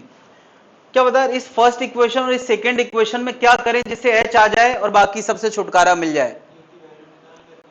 वैल्यू निकाल के रख दें या डिवाइड कर दें? भाई डिवाइड भी तो कर सकते हैं यार, डिवाइड करने में कुछ रखना नहीं पड़ता है। यहां h डिवाइड करें और यहां u² sin square 30/2g divide करें, तो u² से छुट्टी मिल गया, g से छुट्टी मिल गया, बस h ही तो बचा। नहीं सॉल्व करके आ जाएगा यार, 50/h, और यहां आएगा sin 60 डिवाइड बाई, यार ये 2 सबसे ऊपर चला जाएगा भाई, और sin स्क्वायर 30 नीचे आएगा। क्या अभी सॉल्व करके h ले आओगे? sin 60 होता है √3/2, ये आ गया 1/4, ये 2 से 2 कट गया, ये 4 सबसे ऊपर चला जाएगा, तो h का आंसर आएगा 50 डिवाइड बाई 4√3।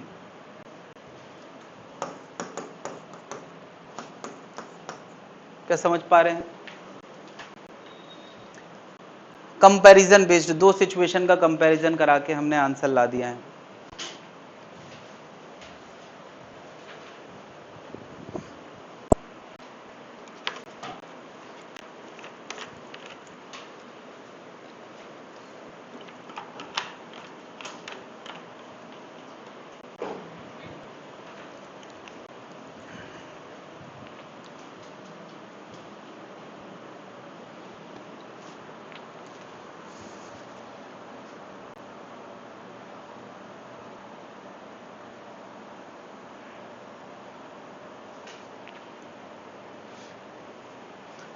हटा दे भाई।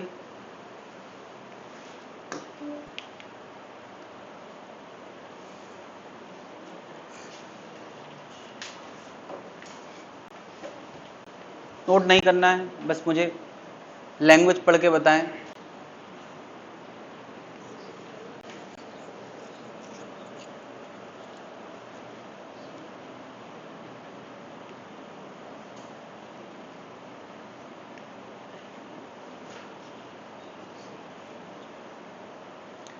ए वाले हाथ उठाएं,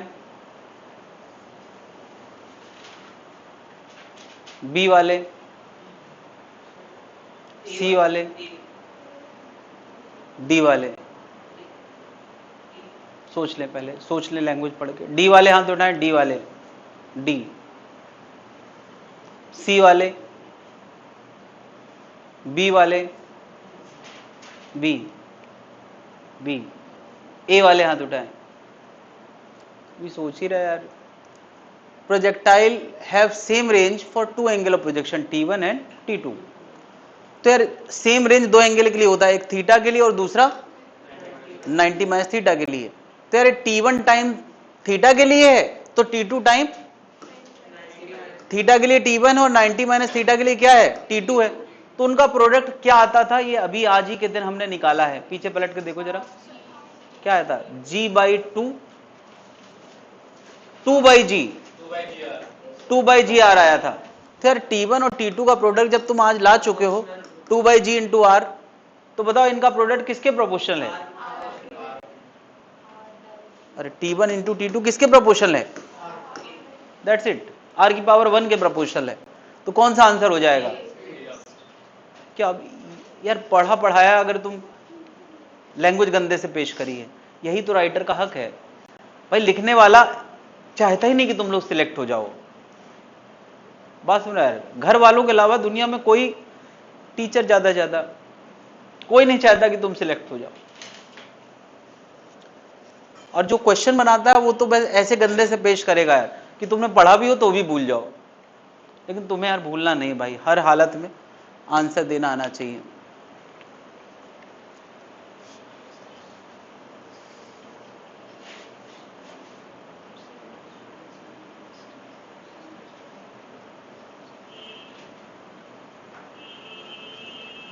कोई आदमी ने खुद ही बॉल फेंकी और खुद ही पकड़ना चाहता है, तो क्या वो पकड़ सकता है कि नहीं, पकड़ सकता है।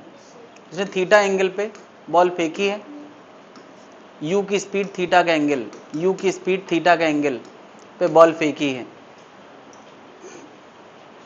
v0 लिखा है, अच्छा u की जगह v0 लिखा है, तो बता यार वो खुद ही पकड़ सकता है कि नहीं, पहला क्वेश्चन है, पकड़ सकता है। कितने से भागा है वो v/2 से भागा है।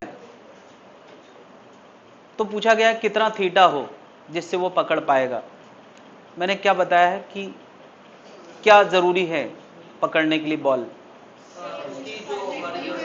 इसका हॉरिजॉन्टल Vx और ये एक बराबर होना चाहिए, नहीं तो कितना हॉरिजॉन्टल है, v0 cos थीटा और v0/2 बराबर होना चाहिए। तो v0 कैंसिल, cos थीटा कितना आ गया, हाफ, तो थीटा कितना आ गया, समझ गया यार कैसे करना है। क्वेश्चन के समय हमें थोड़ा और एक्स्ट्रा एफर्ट करना पड़ता है, जितनी चीजें आती हैं उतनी तो आना ही चाहिए। बात क्लियर है भाई।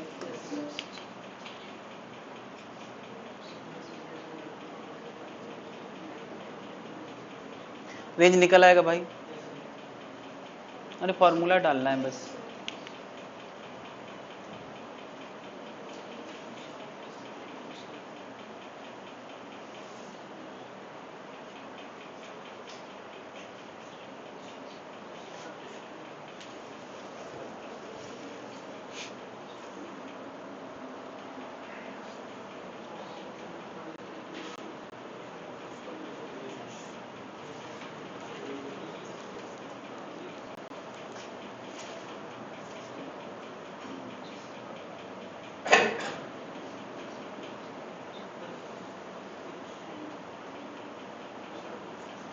हो गया, किसके लिए रेंजेस, अच्छा मैं पूछूं किसके लिए रेंज सबसे ज्यादा होगी,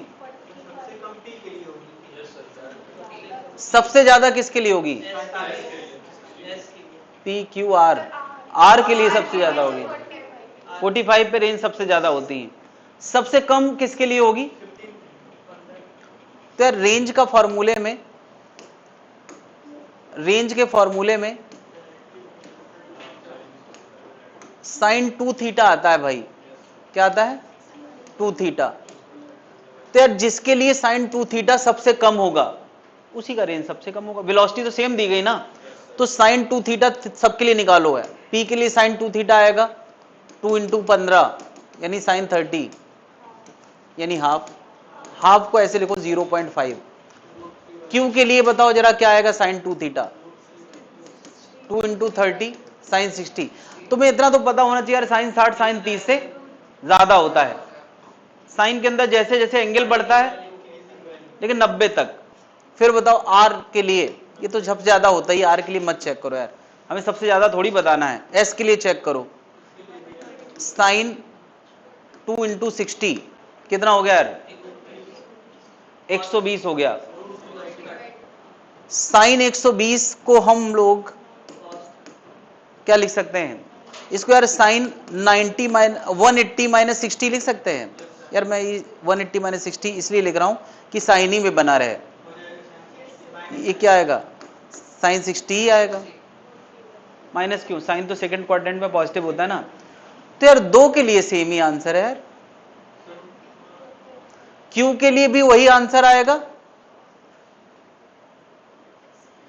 और एस के लिए भी वही आंसर आएगा। अच्छा शॉर्टेस्ट बताना है भाई, सबसे कम हो गया यार, सबसे कम तो इसी का आएगा यार, इनके लिए सेम है भाई। जिसका एंगल कम उसी का साइन वैल्यू कम। 60 एंगल पे तो ज्यादा आ गया ना भाई, 60 30 पे 60 30 पे रेंज सेम होगा। हाँ तो दो आंसर तो हो नहीं सकते। लो यार ये तो और अच्छा तरीका है। 45 डिग्री हो नहीं सकता क्योंकि मैक्सिमम होता है।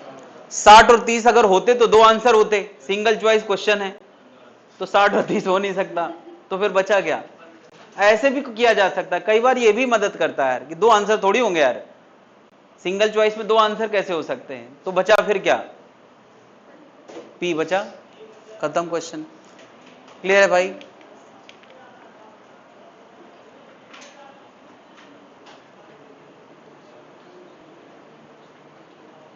किसके लिए हाइट ज्यादा होगी,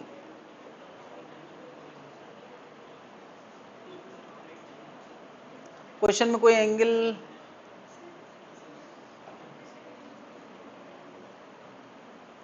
हाइट पहले का ज्यादा है, क्वेश्चन में लिखा है, क्या लिखा है कि H1 H2 से ज्यादा है, H1 H2 से ज्यादा है, बदर H1 H2 से ज्यादा है, तो इसका मतलब क्या हो गया, इसका मतलब sine square theta 1 sine square theta 2 से ज्यादा है, क्योंकि यू तो सेम ही है ना यार, यही तो मतलब हुआ। स्क्वायर हटा भी दो तो भी हम ये कह सकते हैं साइन स्क्वायर तभी ज्यादा होगा जब साइन थीटा ज्यादा होगा, और साइन थीटा तब ज्यादा होता है जब थीटा ज्यादा होता है, ये भी बात। तो कौन सा आंसर हो गया यार,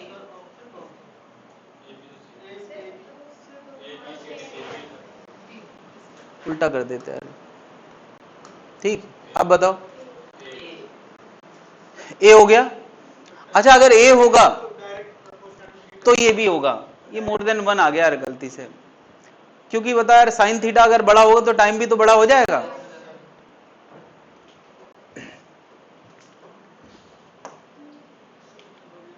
मैं देख रहा हूं ये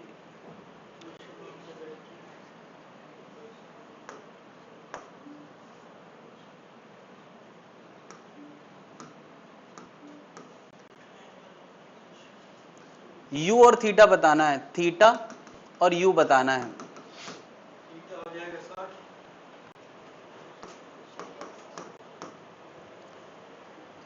थीटा और यू बताना है।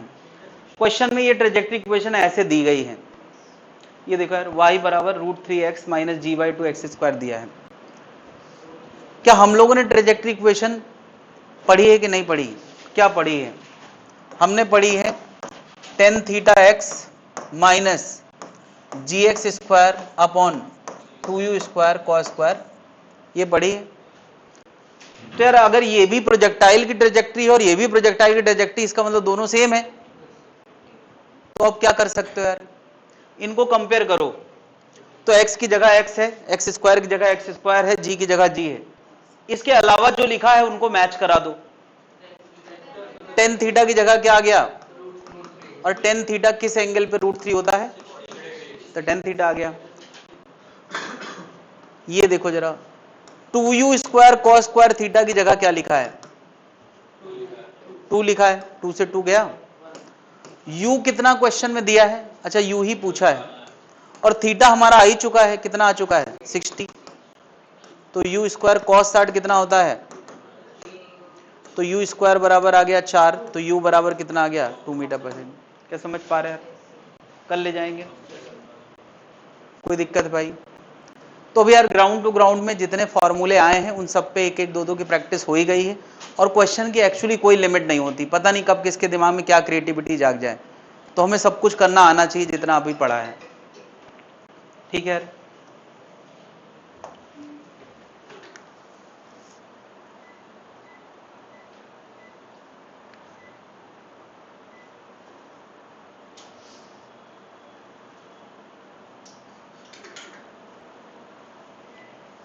अभी हम ग्राउंड टू ग्राउंड प्रोजेक्टाइल पढ़ रहे थे, अभी हमें कहां से पढ़ना है? टावर के ऊपर से, projectile motion from the tower. तो यार टावर के ऊपर से अगर बॉल फेंकेंगे तो वहां भी वही डिस्कशन है कि हमें दो कंपोनेंट का डिस्कशन करना है, एक वर्टिकल और एक, तो हॉरिजॉन्टल कैसा होता है सबको पता है, मैं बार बार बना नहीं पा रहा हूं। हॉरिजॉन्टल कैसा होगा? यूनिफॉर्म। और वर्टिकल कैसा होगा? तो एक्सीलरेटेड जरूर है, लेकिन पहले उसके अंदर इनिशियल वेलोसिटी है ना, कहां की तरफ? ऊपर की तरफ। तो पहले वो रुकेगा और फिर नीचे स्पीड बढ़ाएगा, अगर ऊपर की तरफ फेंका गया है। नहीं तो फिर से यार डिस्कशन का मुद्दा क्या है, यहां हम क्या क्या निकालना चाहेंगे, क्या क्या निकालना चाहेंगे? या देखो यहां भी हमें तीन चीजें निकालना है। तो यार एक चीज तुरंत खत्म कर देता हूं मैं, क्या यहां से यहां इतना डिस्कशन ग्राउंड जैसा नहीं है? तो यार मैक्सिमम हाइट ये निकालना तो हमें पहले से आता है, क्या होता है? U square sine square theta by, और उसमें टावर की हाइट और जोड़ दो तो ग्राउंड से हाइट आ जाएगी, तो हाइट निकालना फिर मुद्दा नहीं रह गया। क्या रह गया? Time of flight. क्या टाइम ऑफ फ्लाइट पहले जैसा आएगा? यार पहले जैसा तो यहां से यहीं खत्म हो जाता, उससे ज्यादा होगा कि नहीं? टाइम ऑफ फ्लाइट नया आने वाला है। और रेंज, रेंज यार from the foot of the tower, वो कितना दूर गिरा है उसको हम लोग रेंज बोलते हैं। यहां पे रेंज का मतलब टावर के स्टार्टिंग पॉइंट से कितना दूर जाके बॉल गिरी है, उसी को हम क्या बोलते हैं? रेंज। तो ये दो डिस्कशन के मुद्दे हैं।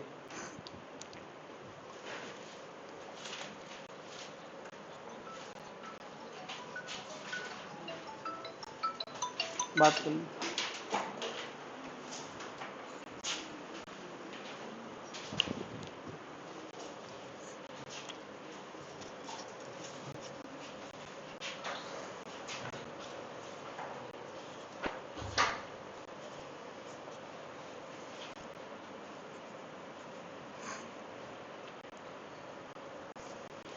तो दो बातें हम लोग करने वाले हैं, टाइम ऑफ फ्लाइट और दूसरी बात क्या? रेंज। टाइम ऑफ फ्लाइट और range from foot of tower लाना होता है।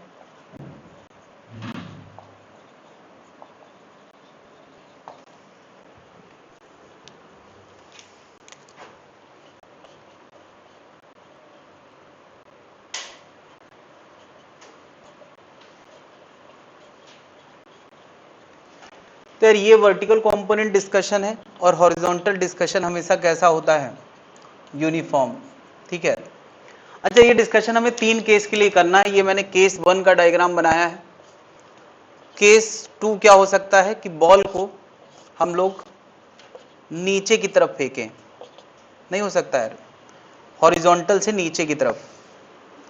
केस 3 क्या हो सकता है कि हम बॉल को हॉरिजॉन्टली सीधे सीधे फेंकें। ये तीन केस के लिए डिस्कशन वही है, कितना समय लगेगा और कितना दूर जाके बॉल गिरेगी। यहां भी रेंज मीनिंगफुल है, यहां भी रेंज मीनिंगफुल है, यहां भी टाइम का मतलब हवा में कितना देर, हवा में कितना देर। ये तीन केस के लिए डिस्कशन किया जा सकता है। टावर की हाइट हम लोग हर बार क्या ले लेते हैं? h। बता टाइम ऑफ फ्लाइट लाना है तो वर्टिकल कंपोनेंट डिस्कशन करना चाहिए या हॉरिजॉन्टल कंपोनेंट डिस्कशन? जिसके लिए कोई कंडीशन हो वही कर पाएंगे। किस कंपोनेंट के लिए कंडीशन है? वर्टिकल के लिए। क्या वर्टिकल कंपोनेंट ऊपर जाके नीचे गिरने में जितना समय लेता है उसी को हम क्या बोलते हैं? Time of. कौन सा फॉर्मूला लगाओगे? S equal to s y u y a Y.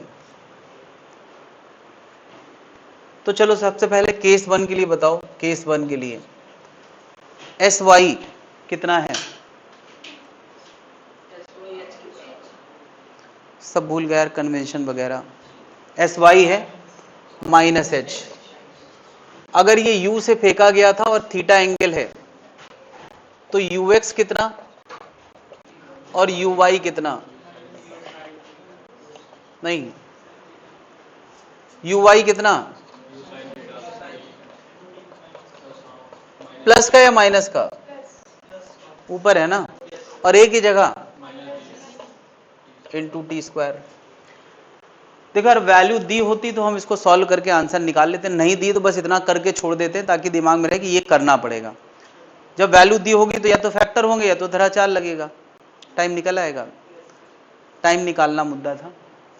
Case 2 के लिए यही काम करना होता, इसके लिए तो क्या करते,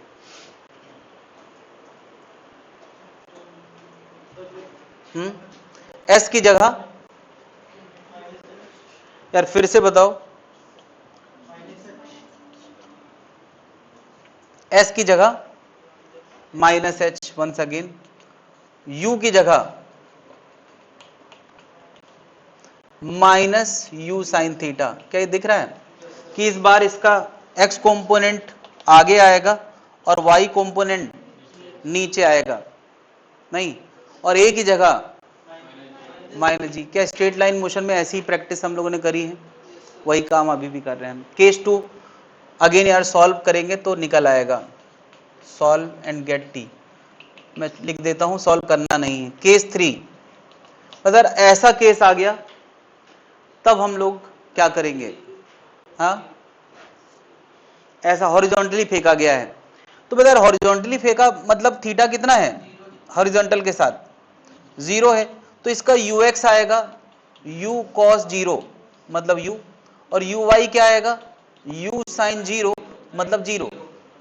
मतलब ये ऐसे शैडो नजर आएगी जैसे उसको ड्रॉप किया है रेस्ट से, नहीं यार कोई चीज ऐसे रेस्ट से टपका दी गई ऐसे शैडो नजर आएगी, तो ये डिस्कशन तो और आसान हो गया। बताओ एस वाई की जगह फिर से क्या आएगा माइनस एच, यू वाई की जगह 0, ए वाई की जगह माइनस जी, तो टाइम का आंसर बड़ा जाना पहचाना सा आएगा। ये हम लोगों ने पहले स्ट्रेट लाइन मोशन में भी ऐसी बातें करी हैं। टाइम बराबर क्या आ गया √2h/g। अब अगला डिस्कशन है रेंज का। पता रेंज लाने के लिए कौन सा डिस्कशन करना पड़ता है, हॉरिजॉन्टल या वर्टिकल, हॉरिजॉन्टल। अरे वर्टिकल क्यों यार, हॉरिजॉन्टल चीज है तो हॉरिजॉन्टली डिस्कशन करना है। कौन सा फॉर्मूला है यार, रेंज एक्स में चली गई दूरी होती है कि नहीं, तो रेंज का मतलब एस एक्स बराबर वी एक्स इंटू टी, और वी एक्स कितना है you cos theta, her case में यू कॉस थीटा है, यहां भी यू कॉस थीटा है, यहां भी यू कॉस थीटा है, यहां यू कॉस थीटा यू आ जाता है, और टी की जगह जो भी कुछ सॉल्व होके यहां से आएगा, जो भी कुछ सॉल्व होके आएगा वो रख दिया जाएगा।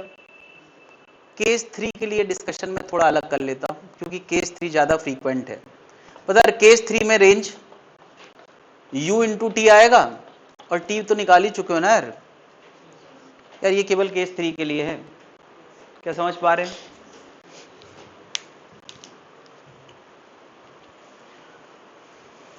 तो यार बेसिक थॉट यही है। अब इनसे भी कुछ अप्लाइड फॉर्मूले बनाए जा सकते हैं, बट कितना संभाल पाते हो ये तुम्हारे ऊपर है। ये बेसिक अप्रोच तो तुम संभाल ही लोगे क्योंकि स्ट्रेट लाइन मोशन तुमने बहुत अच्छे से किया है, नहीं किया है यार, अरे बहुत टाइम दिया है यार स्ट्रेट लाइन मोशन में कि यहां आके चीजें फैले नहीं, और ये पूरी तरह से अप्लाइड टॉपिक है। अगर स्ट्रेट लाइन मोशन नहीं आता तो इस टॉपिक के बारे में हम बात ही नहीं कर सकते।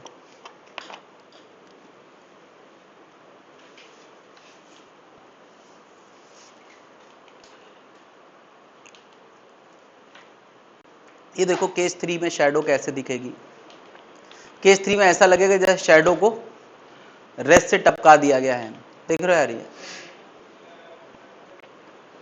सारी वेलोसिटी एक्स में दे दी गई है तो वाई में 0 है।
केस 3 सबसे आसान है और अक्सर केस 3 की ही बातें ज़्यादा होती हैं, इसी के क्वेश्चन ज़्यादा बनाए जाते हैं। एक डिस्कशन है एरोप्लेन का केस, कि अगर कोई एरोप्लेन में चलते चलते कोई बॉम्ब ड्रॉप कर दे या कोई फूड पैकेट ड्रॉप कर दे, ये वाला ऐसे चलते चलते, तो तुम्हें याद है बैलून वाला डिस्कशन हमने किया था स्ट्रेट लाइन मोशन में। वहां हम बात करते थे अगर बैलून के अटैच्ड बास्केट में चलते चलते अगर कोई बॉल को फेंक दे तो जो वेलोसिटी बैलून के अंदर होती है वो इनिशियल वेलोसिटी बन जाती है किसकी, बॉल की। यहां कोई एरोप्लेन हॉरिजॉन्टली चलते चलते फूड पैकेट या बॉम्ब गिराता है तो जो एरोप्लेन की वेलोसिटी है वो इसकी इनिशियल वेलोसिटी बन जाएगी। तो क्या ये discussion is same as case 3 discussion? क्या केस 3 में भी तो यही है कि सीधे सीधे बॉल को वेलोसिटी दे दी गई है? क्या समझ पा रहे हैं? ऐसे अगर कोई करता है तो ये केस 3 डिस्कशन है। बात समझ पा रहे हैं? तो मैं कह रहा हूं यार एक एरोप्लेन 100 मीटर पर सेकंड से चल रहा है 1 किलोमीटर की ऊंचाई पे, तो time of flight and range बताएं। क्वेश्चन क्या है, मैं यहां लिख देता हूं, एरोप्लेन is moving horizontally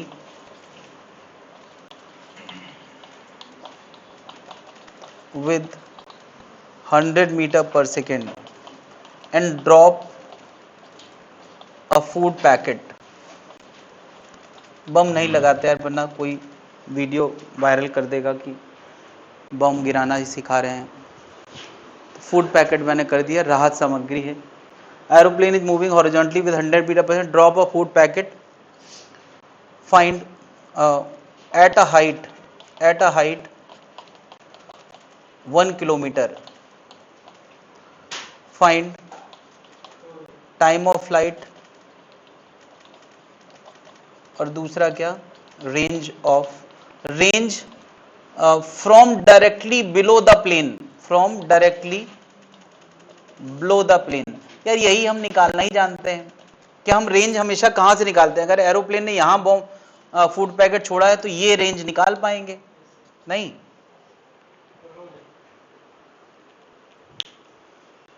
सीधे इधर से कॉपी पेस्ट कर दिया है। मैं चाहता हूं सब लोग बेसिक से करें बजाय कि सीधे फॉर्मूला अप्लाई करने के। फॉर्मूला कैसे आया उसका भी जवाब पता होना चाहिए तो फिर तुम कर सकते हो। अभी तो जवाब दिख ही रहा है।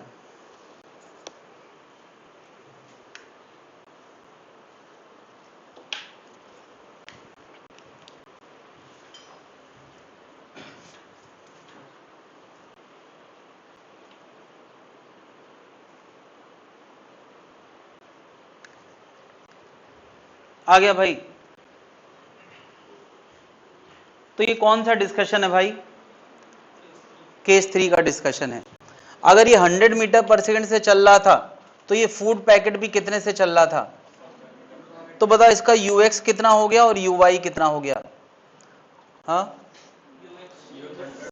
ux 100 cos 0 हो गया और uy 100 sin 0 हो गया, तो वो 0 आता है।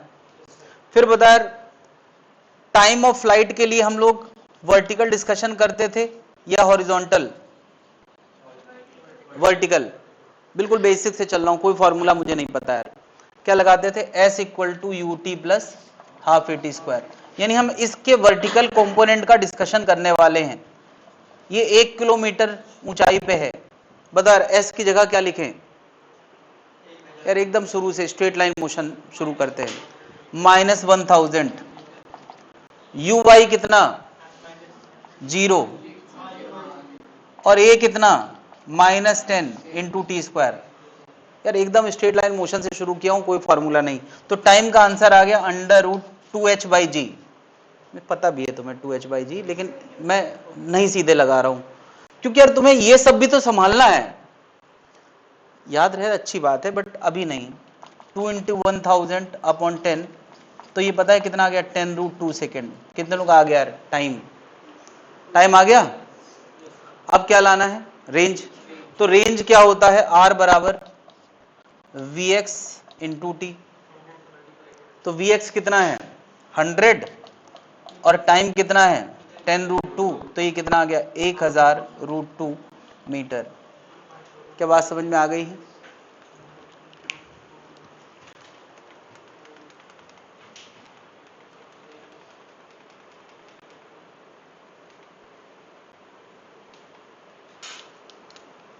चलो यार मैं एक एग्जांपल थोड़ा हट के दे देता हूं।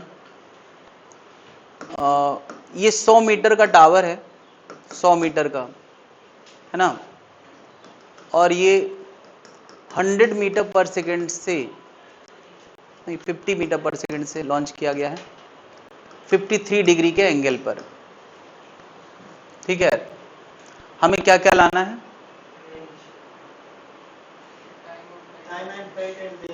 Yes, time of flight and range ला के दिखाया। Find time of flight and range. देखिए यार कितने लोग कर पाते हैं।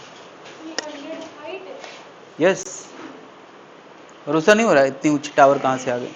100 मीटर कहाँ, बुर्ज खलीफा तो 1 किलोमीटर ऊंची है ना, तो 100 मीटर ये तो ऐसी लखनऊ की लोकल टावर है।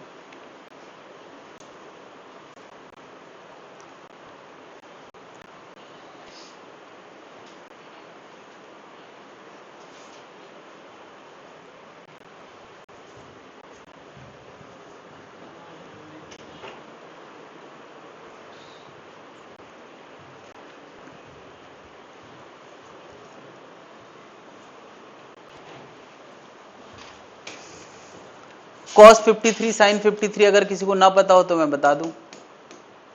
बताओ यार, तुम ही बताओ, मुझे खुद नहीं याद आ रहा। 3/5 sin 53। चलो और बताओ।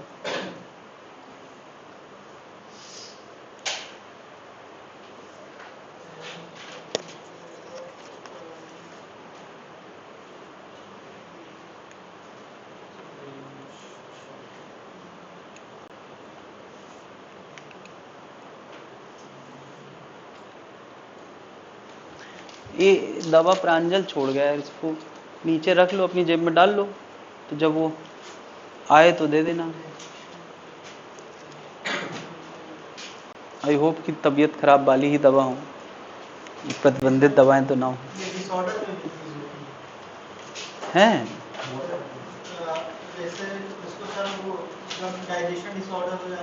अच्छा, दोनों की एक जैसे कैसे हो सकती है यार? डाइजेशन डिसऑर्डर और मेंटल डिसऑर्डर, तो आई होप डाइजेशन ही होगा।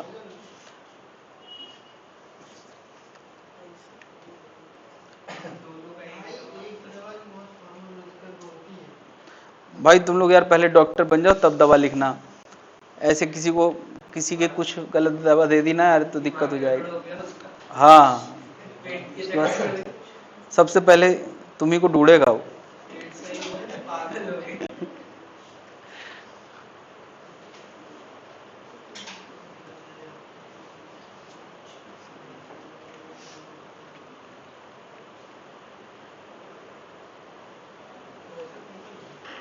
निकल गया।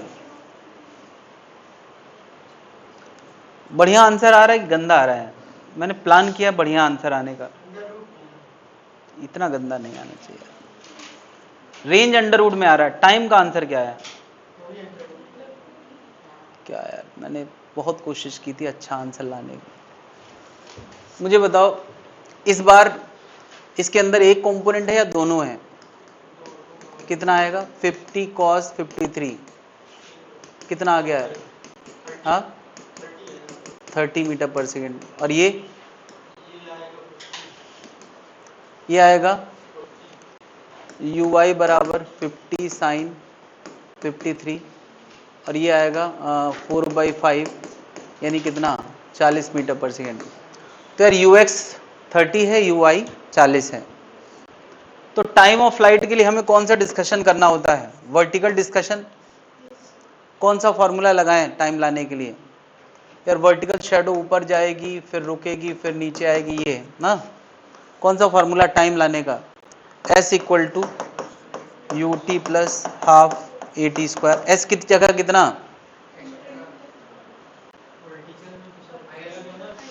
-100।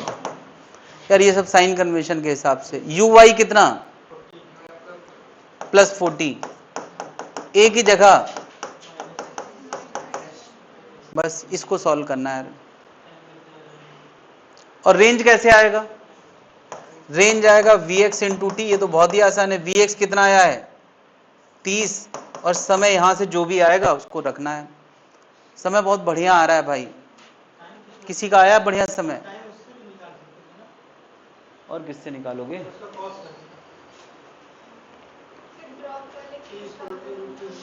अच्छा, √2h/g ना। तुमने ध्यान दिया कि मैंने अभी इसको बिल्कुल बेसिक से क्यों कराया? क्योंकि तुम लोग ना फॉर्मूले पहले ध्यान रखते हो, वजह भूल जाते हो। क्या ये फॉर्मूला केवल तब काम करता है जब u क्या हो, 0? इसीलिए मैं फॉर्मूला नहीं बताता हूं। फॉर्मूला इसीलिए घातक है कि हमें उनको चलाना आता नहीं है और पैनी तलवार लेके घूम रहे हो। क्या ये फॉर्मूला कब आता है? मैंने तीनों केस बताए हैं, क्या इनमें से तीसरा केस है क्या? ये कौन सा केस है? पहला। उसमें मैंने कहा था समय आने पे सॉल्व करेंगे, और आज वो समय आ गया है जब सॉल्व करना है। अंडर रूट में आ रहा है, इसको सॉल्व करना पड़ेगा भाई। बढ़िया आ रहा है भाई, मुझे पता है। पूरे में 5 से डिवाइड करो यार। नहीं, फिर देखो यार ये कितना आ गया, ये आ गया t² -8t -20 बराबर 0। यस, 20 बराबर होता है 10 × 2। इसका हम क्या फायदा उठाएंगे? 10t + 2t -20 बराबर 0। तो t - 10, t - 10, t - 10, t + 2, तो t बराबर कितना आ गया? 10 सेकेंड। कितना बढ़िया आंसर, इतनी प्लानिंग के साथ मैंने क्वेश्चन दिया था और तुम करो अंडर रूट में आ रहा है। 10 सेकेंड लगेगा यार इसको गिनने में। तो रेंज कितना आ गया? 300 मीटर आ गया। तो अभी तुम समझ में आया ये पूरा क्यों लिखा गया है? केवल इतना थोड़ी मुझे बताना है कि रेंज बराबर मतलब ये। तो ज्यादा अच्छा बेसिक पे कमांड होना होता है। फॉर्मूले कभी भी धोखा दे सकते हैं क्योंकि कंडीशन बदल जाती है। बात क्लियर है भाई? एक और हम लोग क्वेश्चन करने वाले, बहुत फेमस क्वेश्चन है।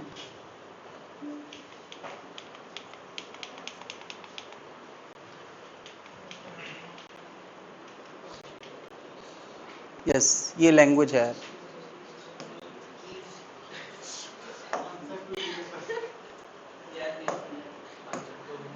आंसर गलत है इसका। आंसर पे ध्यान किसी का ना जाए, क्वेश्चन पे ध्यान दे। तो क्या उसको मीटर में नहीं बदला जा सकता? हद करते हो।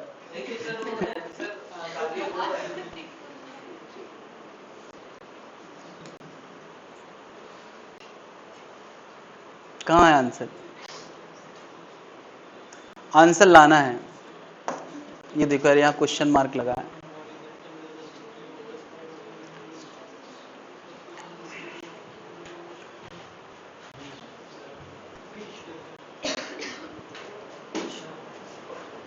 मैं इसका थोड़ा डायग्राम बनाने में मदद करता हूं।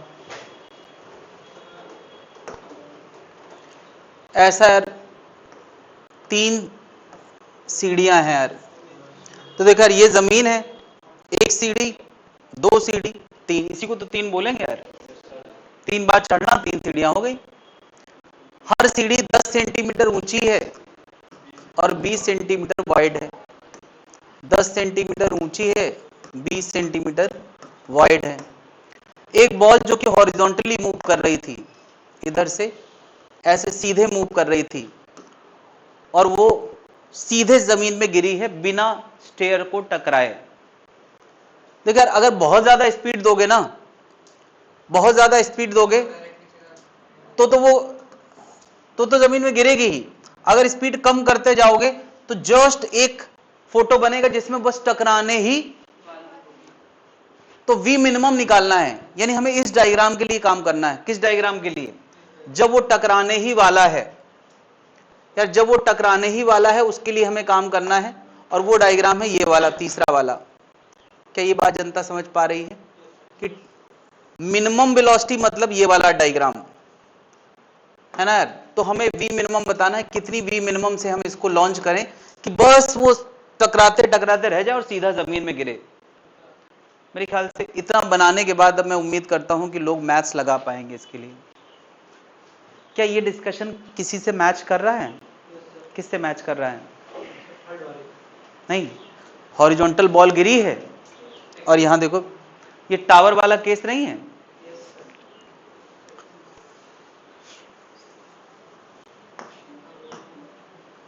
चलो यार, लेकिन लगा के एंड तक आंसर तक पहुंचना इतना भी आसान नहीं है, क्योंकि रेयरली कभी कोई सही आंसर निकाल पाता है। जैसे इन्होंने कहा हो गया, आंसर थोड़ी आ गया होगा। क्या आया बताओ? देखा ना किसका आंसर है ये? लाना क्या है यार? अच्छा, वेलोसिटी ही लाना है। आंसर अभी सही नहीं है, आंसर सही नहीं, बाकी मेथड सही होगा। आई होप दिख ही रहा है वहां पे। हाइट कितनी? मीटर में करेंगे 0.3 मीटर वो हो गया, 0.6 मीटर रेंज होगी। जरा गौर करें जरा इस प्रोजेक्टाइल का, इस प्रोजेक्टाइल का रेंज 20 ये 20 ये, और ये कितना हमें पता ही नहीं है। पता है क्या? तो जमीन में गिरने तक का डिस्कशन करके हम कोई फायदा नहीं उठा पाएंगे, क्योंकि जितनी देर का टाइम ऑफ फ्लाइट उसी तक का रेंज पता हो तब तो फायदा है। तो मैं कह रहा हूं यार तुम यहां तक का डिस्कशन मत करो, क्योंकि यहां तक हाइट तो पता है 10 10 10 30, लेकिन रेंज नहीं पता है। तो तुम पता है कहां तक का डिस्कशन करो? तुम यहां तक का डिस्कशन करो यार, इतना, बस इतना। क्यों? इतने में तुम्हें हाइट भी पता है, रेंज भी पता है, जस्ट छूते हुए निकल गया है, तो इसका मतलब उसका रेंज कितना होगा? 10 और 20, 20 और 20 40 सेंटीमीटर रेंज है, और हाइट कितना है? कितना? क्या इतने प्रोजेक्टाइल के लिए डिस्कशन करना बहुत आसान है, यहां से लेके यहां तक। क्या समझ में आई बात? मैथ्स लगा पाएंगे या कुछ और बोलूं? मैं अब सीधे लगा रहा हूं यार, मैं भी फॉर्मूला लगा रहा हूं। T बराबर क्या आता है? √2h/g, और रेंज बराबर क्या होता है? Vx × t। तो Vx तो V मिनिमम है, वही तो लाना है नहीं, और रेंज कितना है और हाइट कितना है, बस यही रखना बाकी है। बताओ हाइट कितना है? यहां क्या रखें? बस यही गलती अक्सर लोग करते हैं। यहां मैं क्या रखूं यार? अगर G मीटर/स्क्वायर में रखा जा रहा है तो हाइट भी मीटर में रखी जाएगी, और वो है 0.2। तो बताओ यार, ये 0.2 है और 2/10 भी तो 0.2 आएगा। तो बता 0.2 का अंडर रूट कितना आ गया? तो समय कितना आ गया? 0.2। रेंज कितना है? रेंज यहां कितना लिखूं? 0.4। तो V मिनिमम कितना आ गया? 0.4/0.2, यानी V मिनिमम कितना आ गया? 2 मीटर/सेकंड। आंसर सही लिखा था, मगर मुझे पता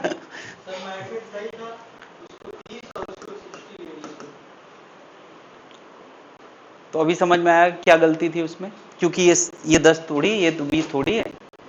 क्या बात समझ में आ गई? केस 3 पे सबसे ज्यादा क्वेश्चन होते हैं, केस 1 2 में शायद ही कभी आए। कर लोगे कि नहीं कर लोगे? तो अभी तुम्हारा होमवर्क क्या है कि इसके सारे क्वेश्चंस करना है। हाँ, सारे पूरे। प्रोजेक्टाइल फ्रॉम द टावर पढ़ते हैं लोग, कभी क्वेश्चन उसमें बहुत समय से